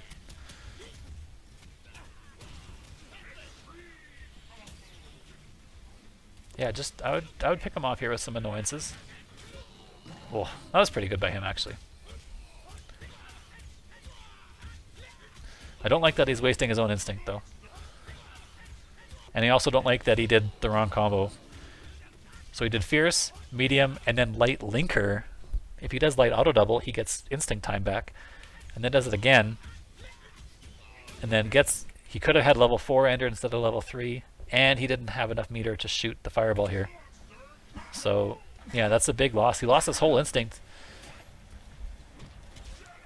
Yes, nice shadow counter. And now kill him. Yeah, again, your combo choice here hurts you, Joker. 2 lights really put the KV up, right? Look at this. You go from 16 to 31 to 81 because of the 2 lights there. I don't know if you realize how much of an impact it has on your KV to do 2 light manuals. And then you also do the slowest linker here. And then so you have no time to do anything except this. But yeah, it's going to cost you life here. How much life is going to cost you? 29? 39? Probably more. This is looking pretty rough. Oh. Yeah. We'll call that a leg. We'll call that a miss on the leg. Yeah. Okay, you broke, but I think you're dead, right? Okay, you're out of there. Alright. You can make this comeback. We've seen this.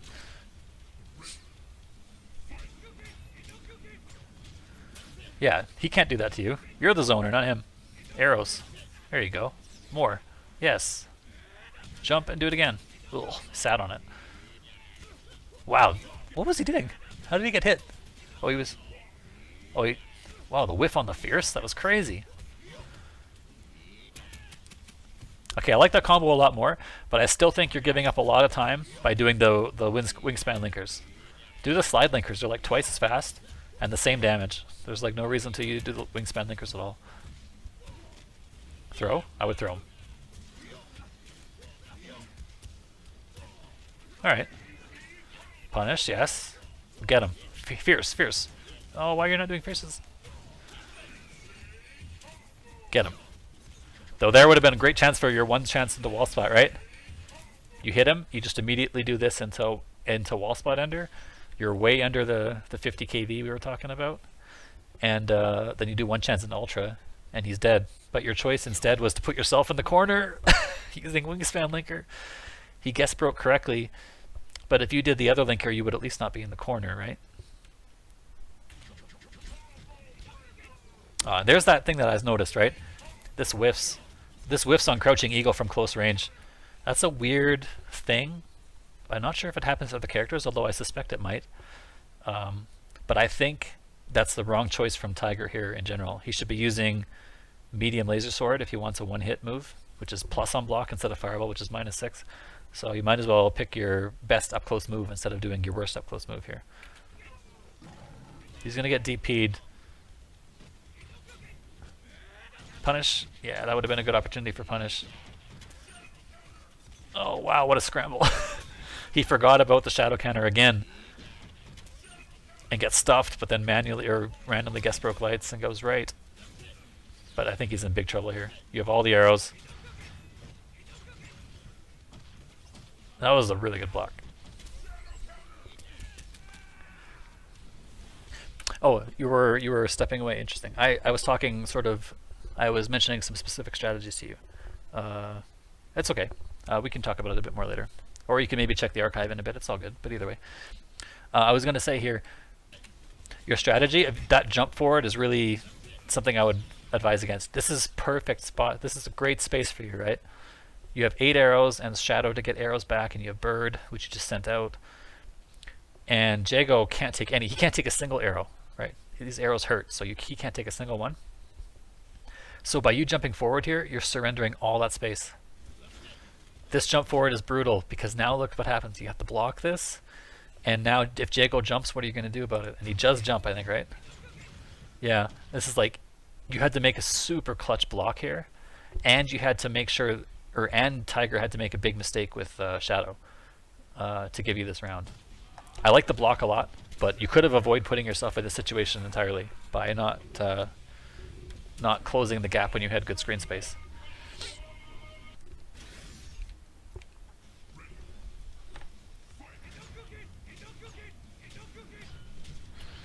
Man, Jago builds meter like a truck, doesn't he? He blocked 4 fireballs. Watch Jago's meter go up here. Bottom left corner. 1, 2, 3, 4. Gee, look at this meter, dude. That's killer. Nice throw. Throw. Oh, that was a good tech. Yeah, you're pretty stuck here though. Man, you even tried the anti-air. I think we were talking about the back HP arrow. I think that would have been a good choice to use there. Even the break doesn't really help you get out of the corner, but okay, now you're out. Now you're back in. Throw. Whoa. Okay, that was a bit of a scramble. He wasn't sure what was going to happen there. That was a good block. I like the choice. All right. Optimal damage, I like. Punish. Yeah, and this is going to turn into a breakable move, but it's okay. You got him, right? Throw. Oh, it baits the throw, even better. Nice work.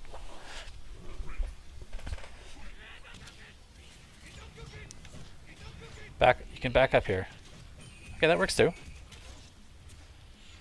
Oh, leg spike. Yeah, look at that. Okay, big fat whip punish on the leg. Man, you had like 6 seconds to see that whip punish. Alright, hopefully the internet stabilizes for you guys here. Big fat 43. Nice block. Big punish.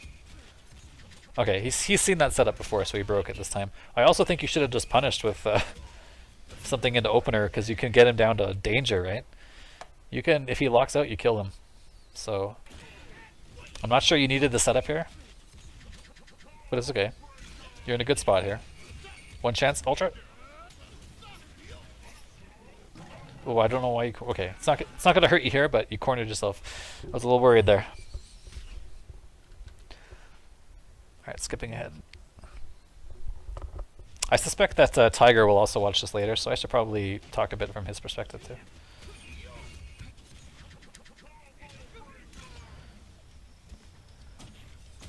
Nice block again. And Tiger, my friend, you're really throwing this away with shadows.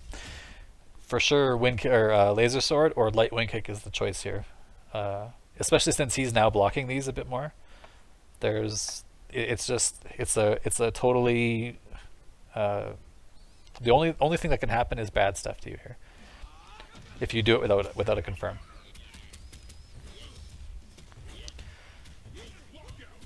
There's a tricky combo. Hard knockdown ender. That set up again. Throw. Again baits the throw. And there you didn't do sweep, hoping to try and get a lockout. I like the choice there. Another good block. Okay. Tiger getting frustrated here. Yeah, I think that setup needs to be a little tighter. Maybe you're trying to block a beta DP. That's okay. Yeah. There he for sure 100% of the time, or 100% sure he broke heavies there. Try and break that sweep setup. So it's earning you lockouts, which is good. Flip out. Oh, that was hard to block. I would have blocked cross up. I like the setup you did here. I would have blocked cross up there. Damage ender, no wall spot. Okay, setup. Yeah, that's not gonna work.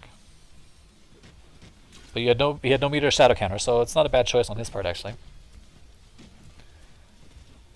Oh, jumping Jago, jumping. See, there it is again.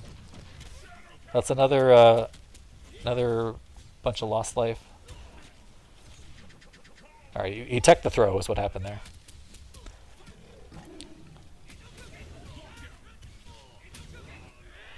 There we go. That's a little better. Better conversion from Tiger. Better combo choice. Gave him more meter and more instinct time.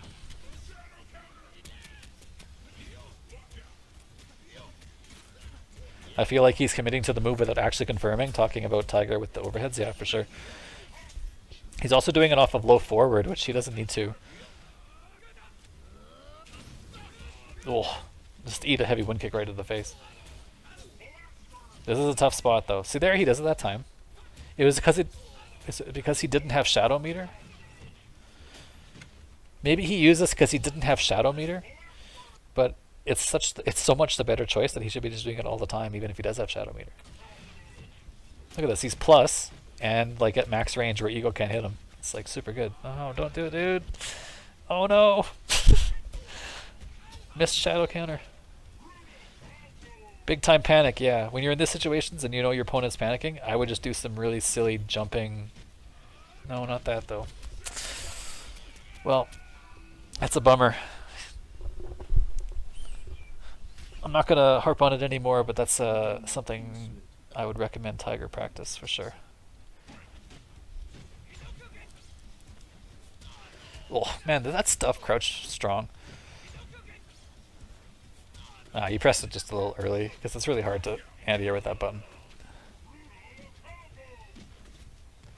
Throw. Stand light kick tech throw, empty jump throw. Okay, that's a good block. Oh, man, that sucks. Alright. So you got 33% for that combo, which is good. But I think it could have been more if you see this and immediately press heavy auto double here. Instead of waiting and then doing medium manual, you get heavy auto double, which probably boosts your level ender to 3. You got it at the very end anyway. But I still think that combo would have been probably 37, 38 if you'd used heavy auto double. So it's these 5% here and there really add up over time, right?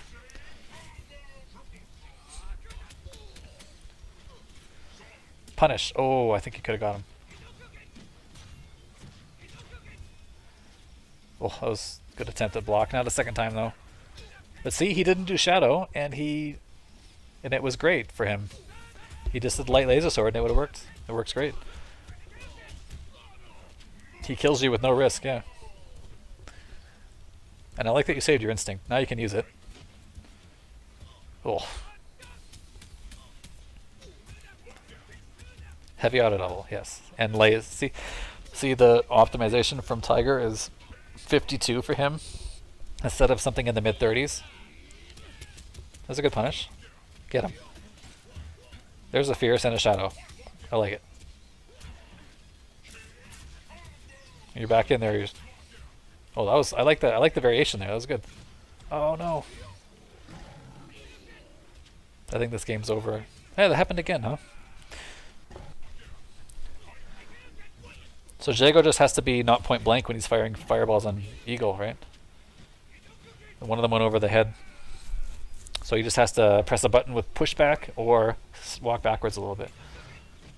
But it seems to only be a corner thing. Because here, mid-screen, he was able to do it just fine, right? See? So it must just be a corner thing where the hitbox doesn't get pushed back far enough. And again, it's only because he pressed the button there that you got him. Fierce.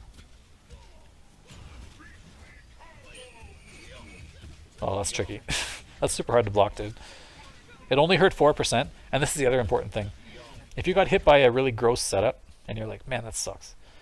Usually the gross setups in this game start off of light hitting moves. So the Screech takes the first hit away from Eagle, and it does very little damage. So he doesn't get the big juicy first hit bonus like a Fierce would or something. So this combo, despite being really hard to block, was only 4%. So again, looking at this number both on your offense and on your defense is really important.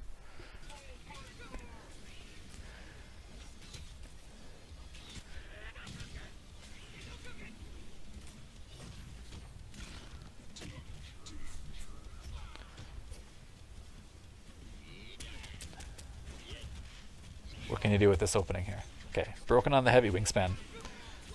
Yeah, that was a good attempt to escape, but didn't work out.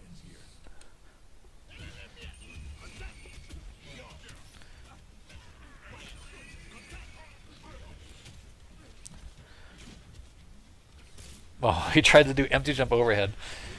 Man, if my opponent was sitting next to me, I'd be like, are you serious? I'd just turn and look him right in the face. Heavy linker broken, nice. Oh, he just walked you down. Man, that lack of anti-air from Eagle is pretty strong. Nice punish there. I don't know why he was doing big strength wind kicks there when he can just use light. Nice throw. Okay. What's the setup? Nice. Kill him with fierce. Again, man, this is tough to keep saying because I'm sure you've gotten the point by now. But I'll just mention it again, just because, just for the benefit of anyone else who's watching. This combo is definitely a kill combo.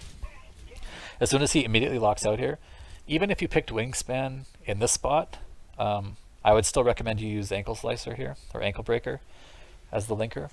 But okay, you use Wingspan first, and then you see the lockout.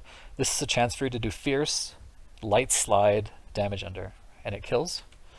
Instead you do medium auto double into very slow linker again, and then he should be dead by now, but you've wasted all the lockout time, so even a light manual gets broken.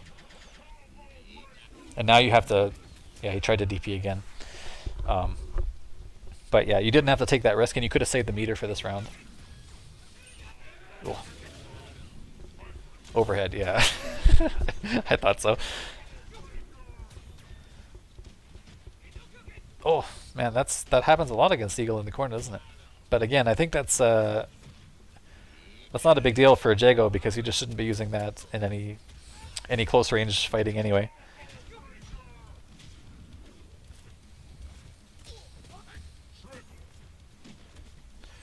Oh, get out of there. That was a good block. You're gonna get him here.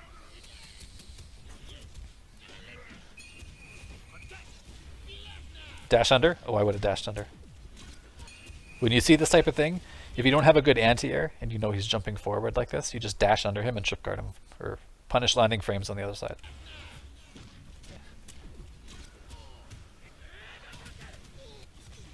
Wow, nice break. Heavy auto double. There we go. Slide, yes. Much better. Look at the damage, man. 34 off of that weak opener. Good guess. Yeah, and there's that situation we were explaining earlier where wind kick always low crushes slide. Okay, do the good combo. Build instinct all. Oh, well.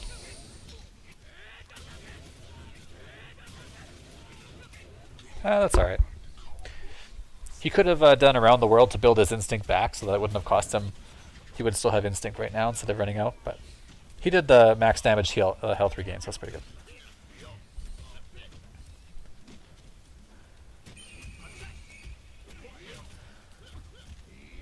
There we go.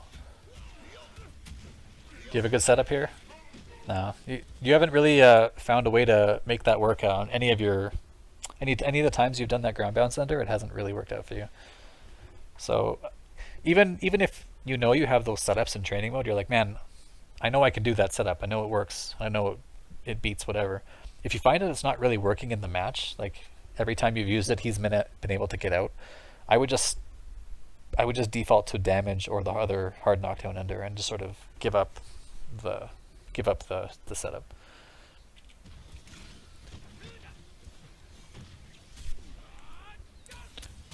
All right. That was a good block. That's a punishable move. Yes, nice work. You're not near the corner, so you can't do that trick. You guess broke correctly. Another good block on the overhead, but no shadow to get out. He is -1 there, though. Get him. Yes. So Tiger is actually playing pretty decently if you take away all those random shadows he's doing. It's like he's given up like 6 or 7 complete life bars of damage if you sum it up over all the matches. So I think if he tightens that up and stops using Fireball for close range pressure, like blocked Fireballs, he can do dash cancel stuff, but I think he'll have a lot of more life to work with. How's it going, Water Horses? Hope you're doing well. Throw, 3 throws with next one. Yeah. Okay, we have to watch that again. 1 throw. Empty jump, 2 throws. 3 throws. And then the yoink throw, yeah. 1 chance into something into throw again, probably. I would throw him again. Oh man, he was going to backdash your throw. Okay. I would throw him again. Yeah, okay, good tech. Okay, yeah, for sure he's mashing throw every time. He doesn't want to get thrown. Heavy linker? Yeah, he's doing that a lot. That's a good break. Well, he tried to win kick and he got hit by the bird. More throws? I would throw him again. Throw him. Yeah. Oh boy. Oh, and then he baits your throw. Are you gonna break? I would have broken. Oh, okay. You know, sometimes you get got. Throw him. Okay, you broke the throw. Wow. Another one? Now he's just like, I'm gonna kill you with only throws. Oh my goodness gracious. These are the rounds that you just sort of like put the controller down and be like, you got me. All right, let's play again. Let's do the next one. Yeah, don't worry about it. Happens to everybody. When you play a character with weak defense like Eagle, you have to expect that it will happen to you sometimes. Right? You just have to accept that some rounds you get dunked. Let's skip ahead here. All right.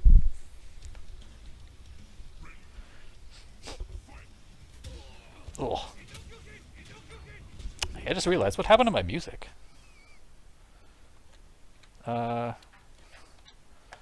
I did pause the music a long time ago. Alright, oops. Sorry about that. It's better when you have music. Less silence. That was a cool little combo there.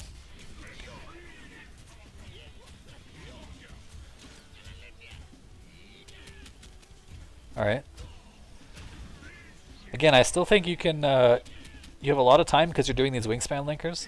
You have a lot of time to confirm. Is that why I stopped my music? Because it was doing the stupid thing with the... I guess that's why I stopped it. Okay, this isn't working. We'll just speed through the rest of this. I'll figure that out later. I don't know what's going on.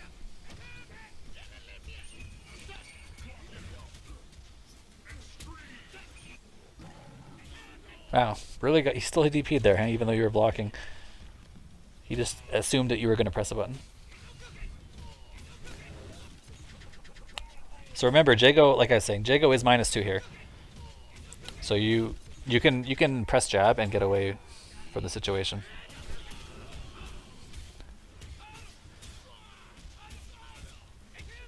All right. This is a pretty close set, eh? 7-6. Nice tech. Nice tech again. Don't get thrown. Wow, that was really good. I would have pressed throw and probably gotten hit. So that was super smart. Another heavy linker, yeah. Please kill him. Oh man, that sucks. All you have to do is damage ender and you win. Okay. Oh no! Please don't lose. Okay, get him. Oh man, you're in it now. Oh no. Oh my goodness. Heavy shadow. Yeah. Damage ender. Boom, boom, boom, boom. That's a hard way to lose 48%. Oh my god. Okay. He wants to throw you so bad.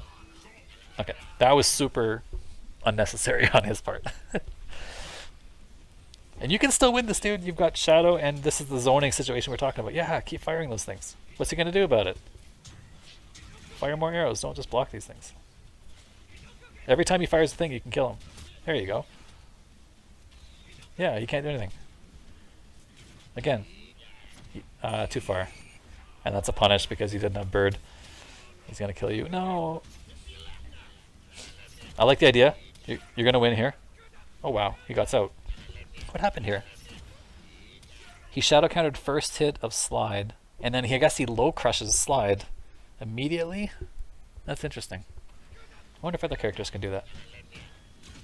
That's a really unexpected reaction. Yeah. But again, I think, yeah,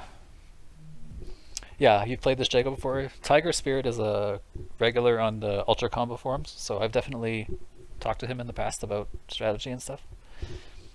He posted the set on there, and I thought it was cool, especially because it was with Eagle, which is the character I haven't analyzed before and don't know a whole lot about except for my guide work, so I thought I'd check it out.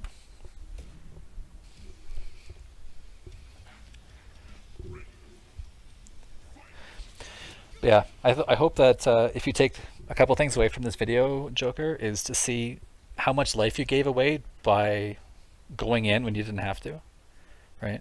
There was a lot of opportunity for you to just force Jago through a big gauntlet, and instead you went to him and lost the... You basically gave up all your good positioning, and then you lost the round pretty quickly after that. So unless you have real reason to go in, like for example, Jago has successfully closed the distance on you, or you're out of arrows and have no meter or something, then sure, you can go in there and then work with Eagle's close range strengths. But until then, this sucks for Jago, man. Sometimes Jago will turn around a situation when you're close, but he can't really easily turn this around to his advantage. So you should make him fight through this first, and you should do this more often, I think. He lost, but he isn't a crybaby. Yeah, no, he's got a good attitude, I think. He wants to learn. Oh wow, just walk up and throw. And he's in quite a throw mood right now, isn't he? Does the Eagle have a throw invincible move? I wonder. I don't think so.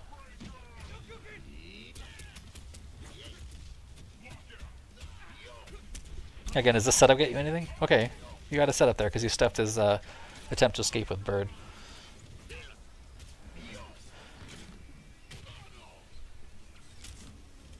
Yeah, you threw. This is a mistake on his part, because he should know now. He's spent the last like 2 games trying to throw you like every chance that he gets, and he's won those games. So he should be like, okay, clearly my opponent is very nervous about being thrown again. So if you're going to do a mix-up, you should do something that doesn't lose the throw. And here, walking up and doing close range slow move is not a throw safe option. So overhead is a good idea there, but you have to do it out of throw range. Oh, yeah, he had done DP before Shadow came out. So if you wait until after the freeze to DP, you can't. But if you do it before, then your active frames will win out. Oh, there! The first time he's done dash cancel, and you've somehow managed to tech that throw. That's pretty good. That was an interesting reaction. That must have been input mistake, right? The anti-air was good, but then the shadow must have been input mistake. Heavy. Yeah, heavy auto double would have won the other round again. See how often this is coming up. I hate to constantly harp on it, but this really just goes to show how important combo choice is in KI, right? Just even small things like an extra heavy auto double in your combo because of a lockout can mean the difference between taking a round and taking 50% before you can kill him. Because now you're right in the worst part. Just a little late. Man. Oh. Okay. Yeah, it's over. Oh man, definitely he should have ultra'd, right? It's 100% sure that this is going to put him in danger. He doesn't have to wait. Yeah, definitely. I don't know why he felt the need to do another manual there. Alright, well you're out of there. Don't have any meter, but you can probably take off some good life here.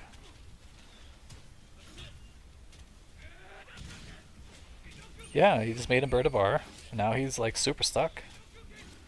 Yeah, look at it. Look at you go. Spend shadow, get those arrows back. Fire an arrow and then shadow. Yes, perfect.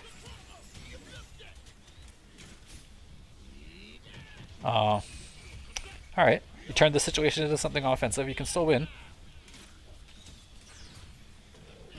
Yeah, that instinct does nothing. It's fine. Don't worry about it. Another one. Arrows. Arrows, arrows, arrows, arrows. Oh. Right, arrows every time you see him charge up. Right here, arrow. You hit him for free.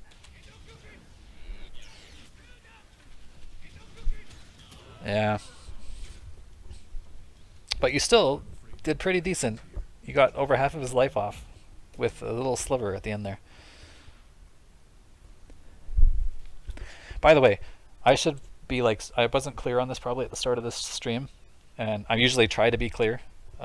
Whenever I talk about strategy with, especially when the people who are playing the match are in my chat, I want to be super clear that I'm not saying anybody sucks. Okay, I'm not saying you suck. I'm not saying Tiger sucks. I'm not saying Devil May Cry sucks. Actually, I am saying that, but not counting him. I think it's what I'm just trying to do is help you by. Sometimes you can't see your own mistakes when you watch back your own matches, and having a second point of view really helps you kind of narrow down. Like, actually, yeah, that is more of a mistake than I thought. I was doing it more often than I realized. So yeah, it's only in the intent of helping you get better. Definitely not saying anything negative about your skill level. So hopefully I want to make that super clear.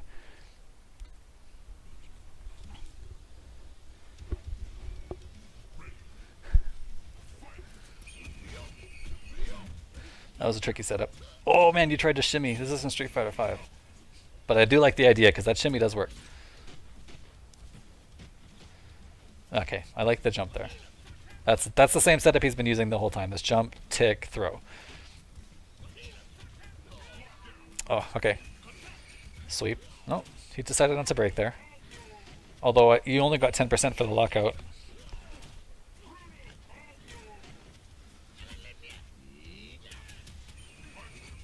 Man, meaty bird. Okay. Get him.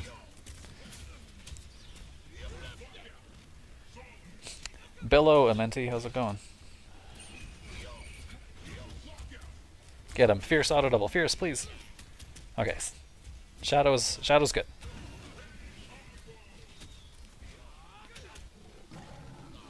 See, I feel like this is a bit of a mixing of strategies for you. So after this lockout combo, you do this damage under. That's great. Now you back up. Right? Then you back up again. And it looks like you're trying to zone here, right? It looks like you're trying to set up a zoning shop. So Jago is like, crap, this is getting away from me. I better run in. So you should be prepared for you should either commit hard to the zoning by backing up even more, or you should be preparing for Jago to do something risky to come in here. But you end up doing neither. In fact, you'd try to do command jump to get back in. Right? That was a command jump to get back in. And it just gets you tagged because you kind of like decided to zone and then you decided to not zone. And at a weird time when Jago was like very clearly about to do something to stop you from running away. So I feel like this, I'm getting out of there and then like, actually no, I'm not, I'm coming back in, has happened to you a couple times in the set now, and it's usually ended up in you getting hit.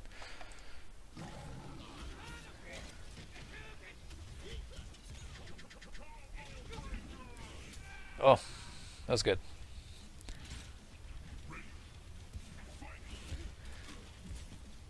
Yeah, that anti-air is tough. That range there is hard. This anti-air range, he wakes up jump because he's like, whatever, you can't anti-air me. And you've already pressed the button here, so this is one of those situations where nothing would work. You just had to block. But I think, as I mentioned earlier, try back Fierce Arrow. I think that will probably save you in situations like this more often than you think. Whose stream was this recorded on? No, this is a YouTube that's unrelated to Base's channel. I'll post the link in chat actually. I don't know if you wanted to watch the part of the sets that you missed.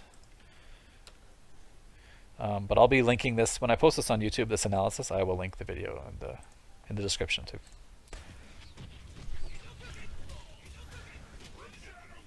All right, that was a fortunate shadow counter, but heavy auto double, yeah.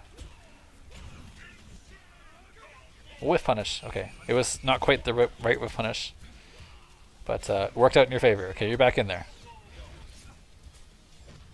And again, there's a situation again where you're like about to set up shop for zoning, and you just decide to like jump in here.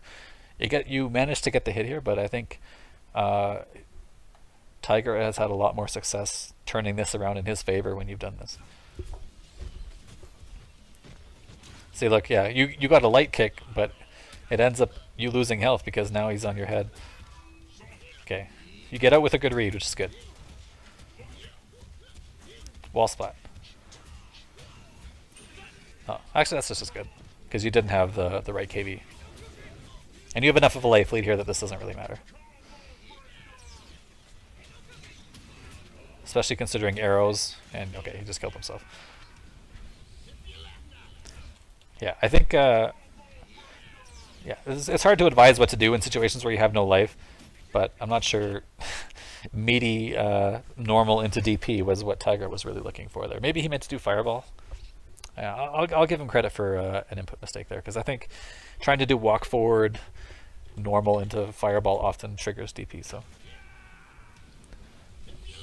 that was a good good round from you though. All right, let's skip ahead here.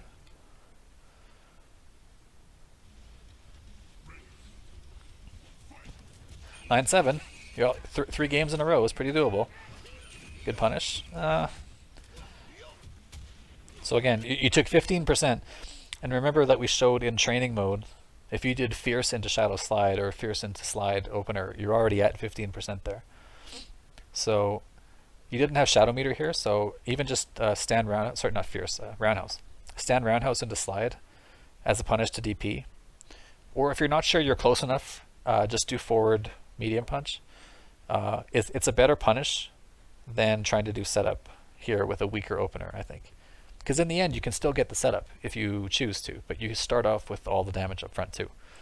So you can have the best of both worlds.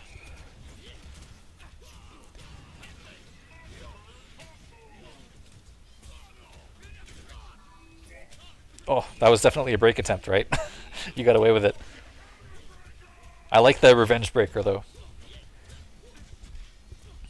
Nice counter breaker combos, good.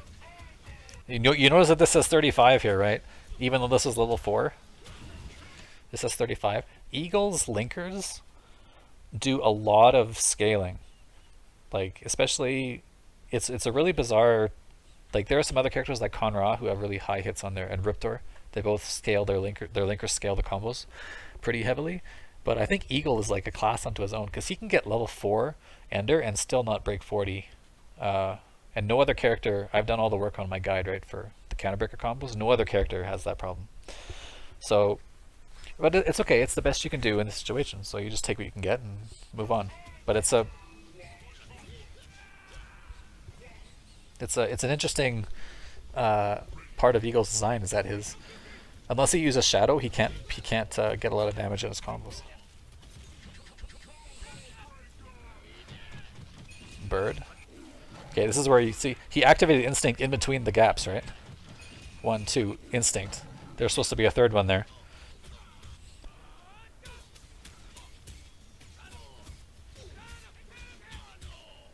I'm surprised no Fireball Ender. I guess he's got pretty close to full health already. And there's that whiff again. It's pretty hard to see if you're the Eagle player and to like whiff punish the Fireball, because it doesn't really feel like it should happen.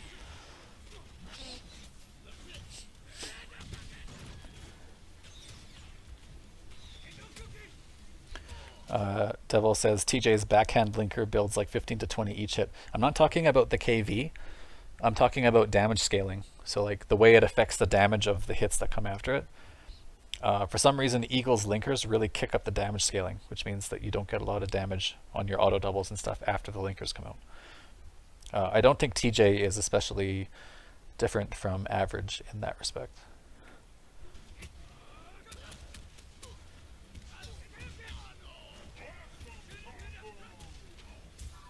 Okay, that was a bit aggressive, I think. I'm not sure why he did that.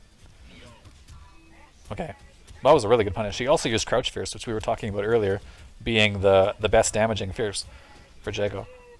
Okay, everybody's going nuts. Alright, everybody calm down. There's an example of a great combo optimization from you. Watch this again. Shadow, quick. No Fierces, but 2 mediums are about as good as 1 Fierce, and 49%, and you're on top of them. Challenge, okay, challenge. Oh man, yeah. I think this is the spot where I was really noticing. I had made this combo or made this suggestion to you on the forums where Jago's double Fireball is -2, right? So I think I really noticed it here when you had to block 5 of them in a row.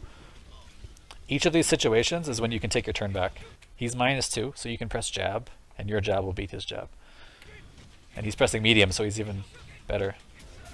So in the end, you tried to shadow counter out of desperation because you're not sure what else to do. The thing to do is just to press jab there.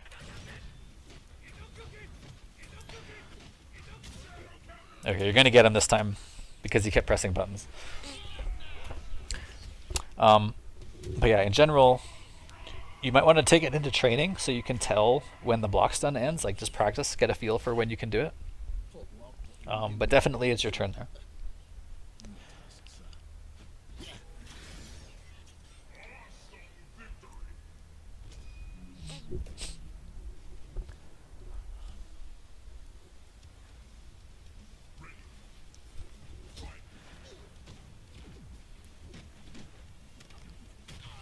Alright. That's another good tech. You're still in there, though. It's tough, dude. It's tough to deal with this offense. DP? Oh, good punish. I like the side switch here.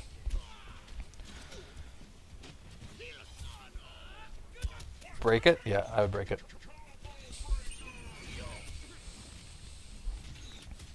Alright. How long can you stay full screen and pester? Just keep doing it.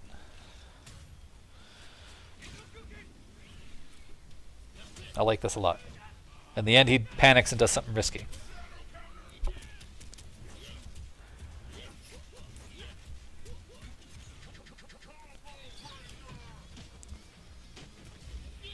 Dash under? Yes, perfect. You were like a frame too early on your punish, but the idea was perfect. Nice. Okay. You press medium there all the time, so it's a good break on him part. Do people request that you analyze their videos, or do you pick the videos randomly? I pick them randomly, for the most part. At one point, Storm asked that I analyze one of his matches, so I did. I am open to analyzing videos if people send them to me or ask me to.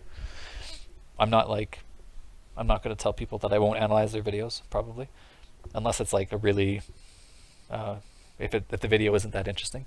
But for the most part, I think I'll analyze most anything.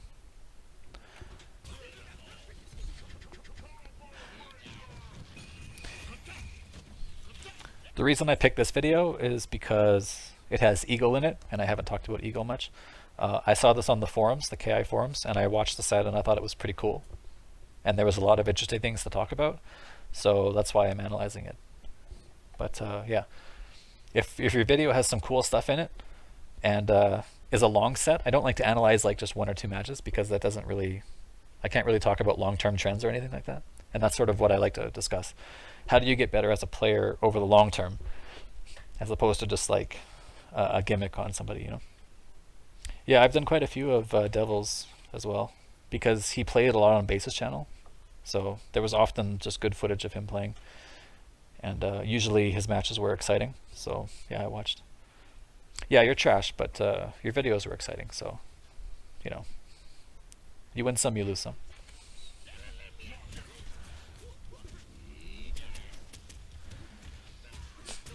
Yeah, Menti, if you play, I like your style of play a lot. If you play, and post a video online, I'll analyze it. Play like Shin Hisaka or some characters that I don't see too often, and I'll happily do it. I just need a way to get video from you, right? It's usually on Base's channel because he's one of the few people who post videos. But if it doesn't have to be, you can be on your own channel or anything you want.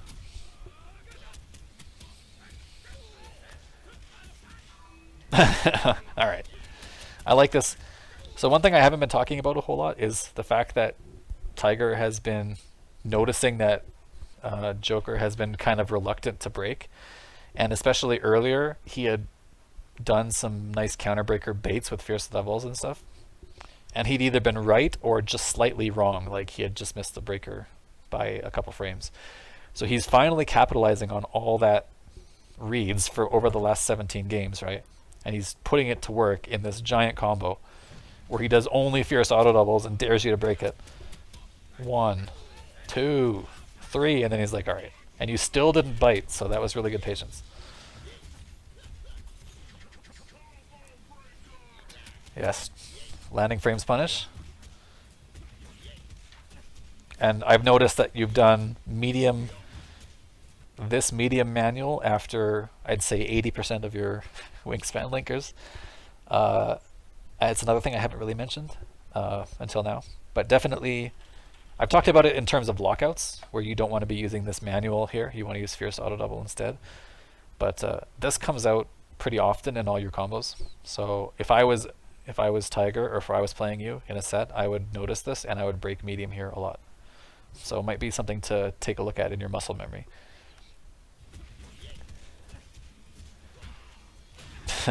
I don't play KI seriously anymore. I'm trash. College really hurt my style. Yeah, I don't know. Like, I think, I mean, there's lots of people who've quit KI, right? And for sure, life has a lot to do with it, right? If you're going to college and you're super swamped with homework and you have a life outside of video games, makes a lot of sense. I would encourage you to not make it. I don't know if it's true of you, Amenti, or Devil, or anyone. I would hope that you guys didn't stop playing KI because the scene told you the game was trash. Like, that kind of broke me, if I'm being honest. The last like year or two, I've had moments where I was so sick of the scene not being positive for the game that I was just like, you know what, I don't want to play or deal with this anymore. Some days that really gets me down. Other days I'm like, actually, I can be a positive force for this game and try and like stream and talk about it, you know. Like today, I felt like that, so I streamed instead. But yeah, I'm hoping that good people like you guys don't get too trapped up with the negativity, right? I'm hoping that's not the case with you guys.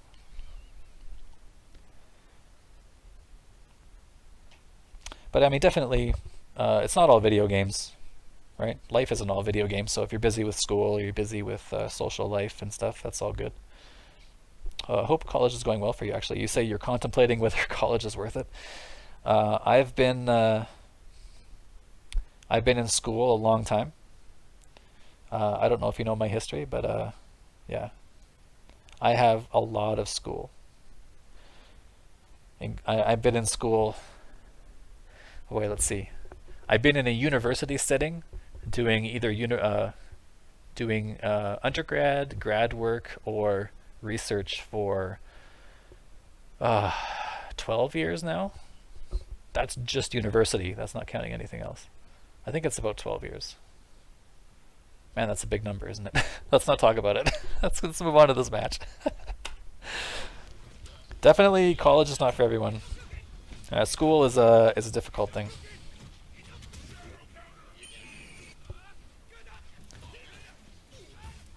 Yeah. No, I hear you, Menti. And Devil, too.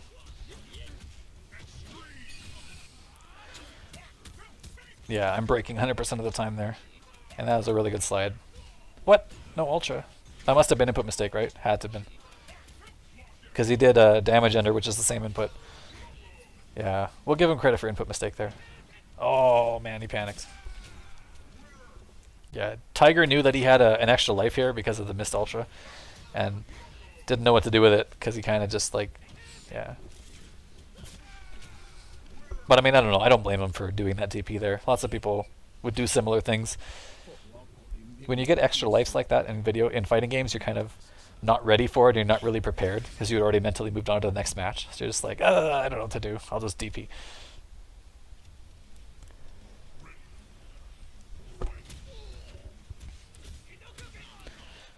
Yeah, 12 years is a long time. Tell me about it. I did 4.5 years of undergrad, 3 years of a master's degree, and I've been working at the university as a researcher for 5 years now. So 4 plus 3 plus 5 is, yeah, 12 years. Some people are, I don't know, some people are good at school and they're good at research and they're good at academic stuff, and other people want to be as far away from it as possible. Really just depends on your bent as a person, what you're good at, what you like to do.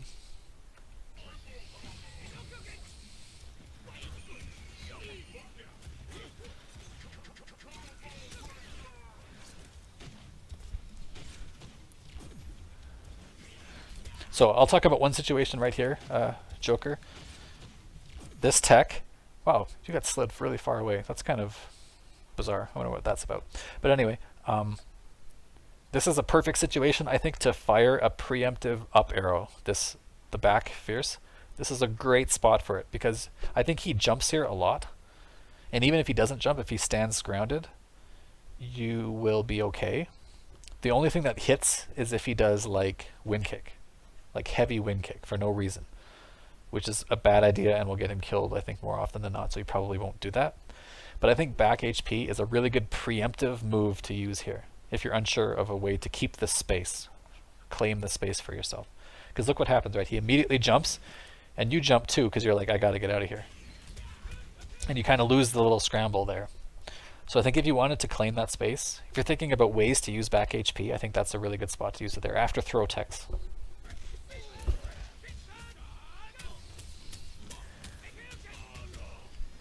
Another really big combo from Tiger because he knows you're gonna not be too break heavy there.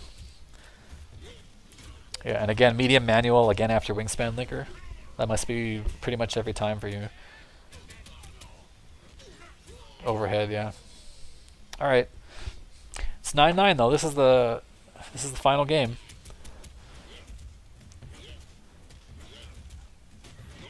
Drop the manual, and the bird couldn't save you because you weren't quite ready. But that's pretty hard to do.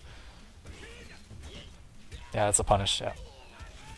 Man, you got to break one of these. Okay, you can't let him get all the damage. All right, fierce, please. Medium. Medium's all right. Can you kill him? Man, the fierce would have got him too. Hey, oh man, that's tough. I really would love to see you start using fierce auto double in your combo. Was that fierce or am I mistaking that for? Gotta be sure I'm right on this before I try and convince someone. That's medium, right? Yeah. Looks like it's not going to cost you this time. Or will it? Oh no. Okay, really good block. Take your turn. Yeah, he pressed the button again. Alright, decided not to waste out the instinct, but it looks like it's going to get wasted out mostly the same way. Yes. This is what I like to see. Perfect.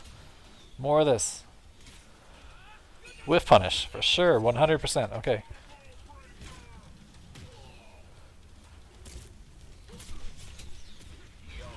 Flip out. Okay, you're still in a great spot with your arrows here and your meter. Wow, I really like that. Looks like there was a bit of rollback here, right? It looks like you kind of got hit and then the game rolled back quickly so that you didn't been hit. And this instinct lets you... So you bet that he was going to cancel into a special move here. But it was a good bet because people are going to do that. Oh no, leg. Please no leg in the final match. Medium manual again. So if you're talking about combo patterns, right? 1, 2, bonk. That's every time.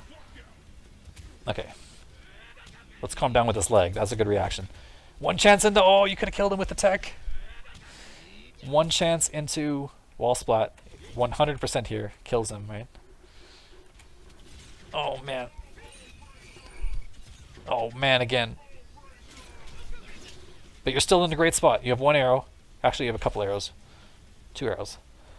And he doesn't know what to do because this is your game to lose here, right? This is super in your favor. Every time he shoots an arrow, just kill him. Oh, okay. Now that you have this, you have to spend your thing. Spend it on Shadow. Yes. Now you're... Oh, you're so stocked. He's so dead. Arrow, arrow, arrow. All of them. Pick them up and just fire more. More, more, more, more, more. Again. No! No. That makes me really sad. You had the game plan perfect. You did everything right, except shoot arrows. You were down to 1 arrow, but you had the meter, right? So you're like, great, I'll use the meter on the thing.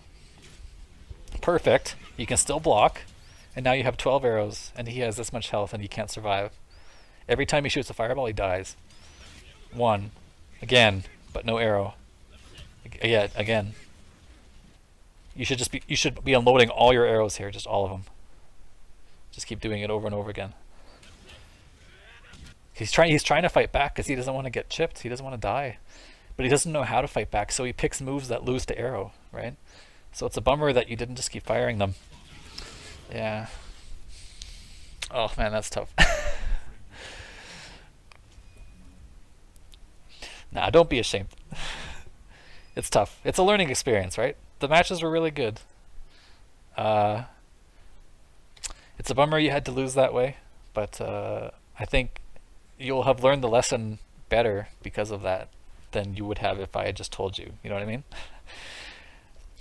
The lesson becomes a bit more ingrained in you when you lose a close set like that. Yeah, that sucks though. It's a bummer. But yeah, anyway, I hope that you learned something.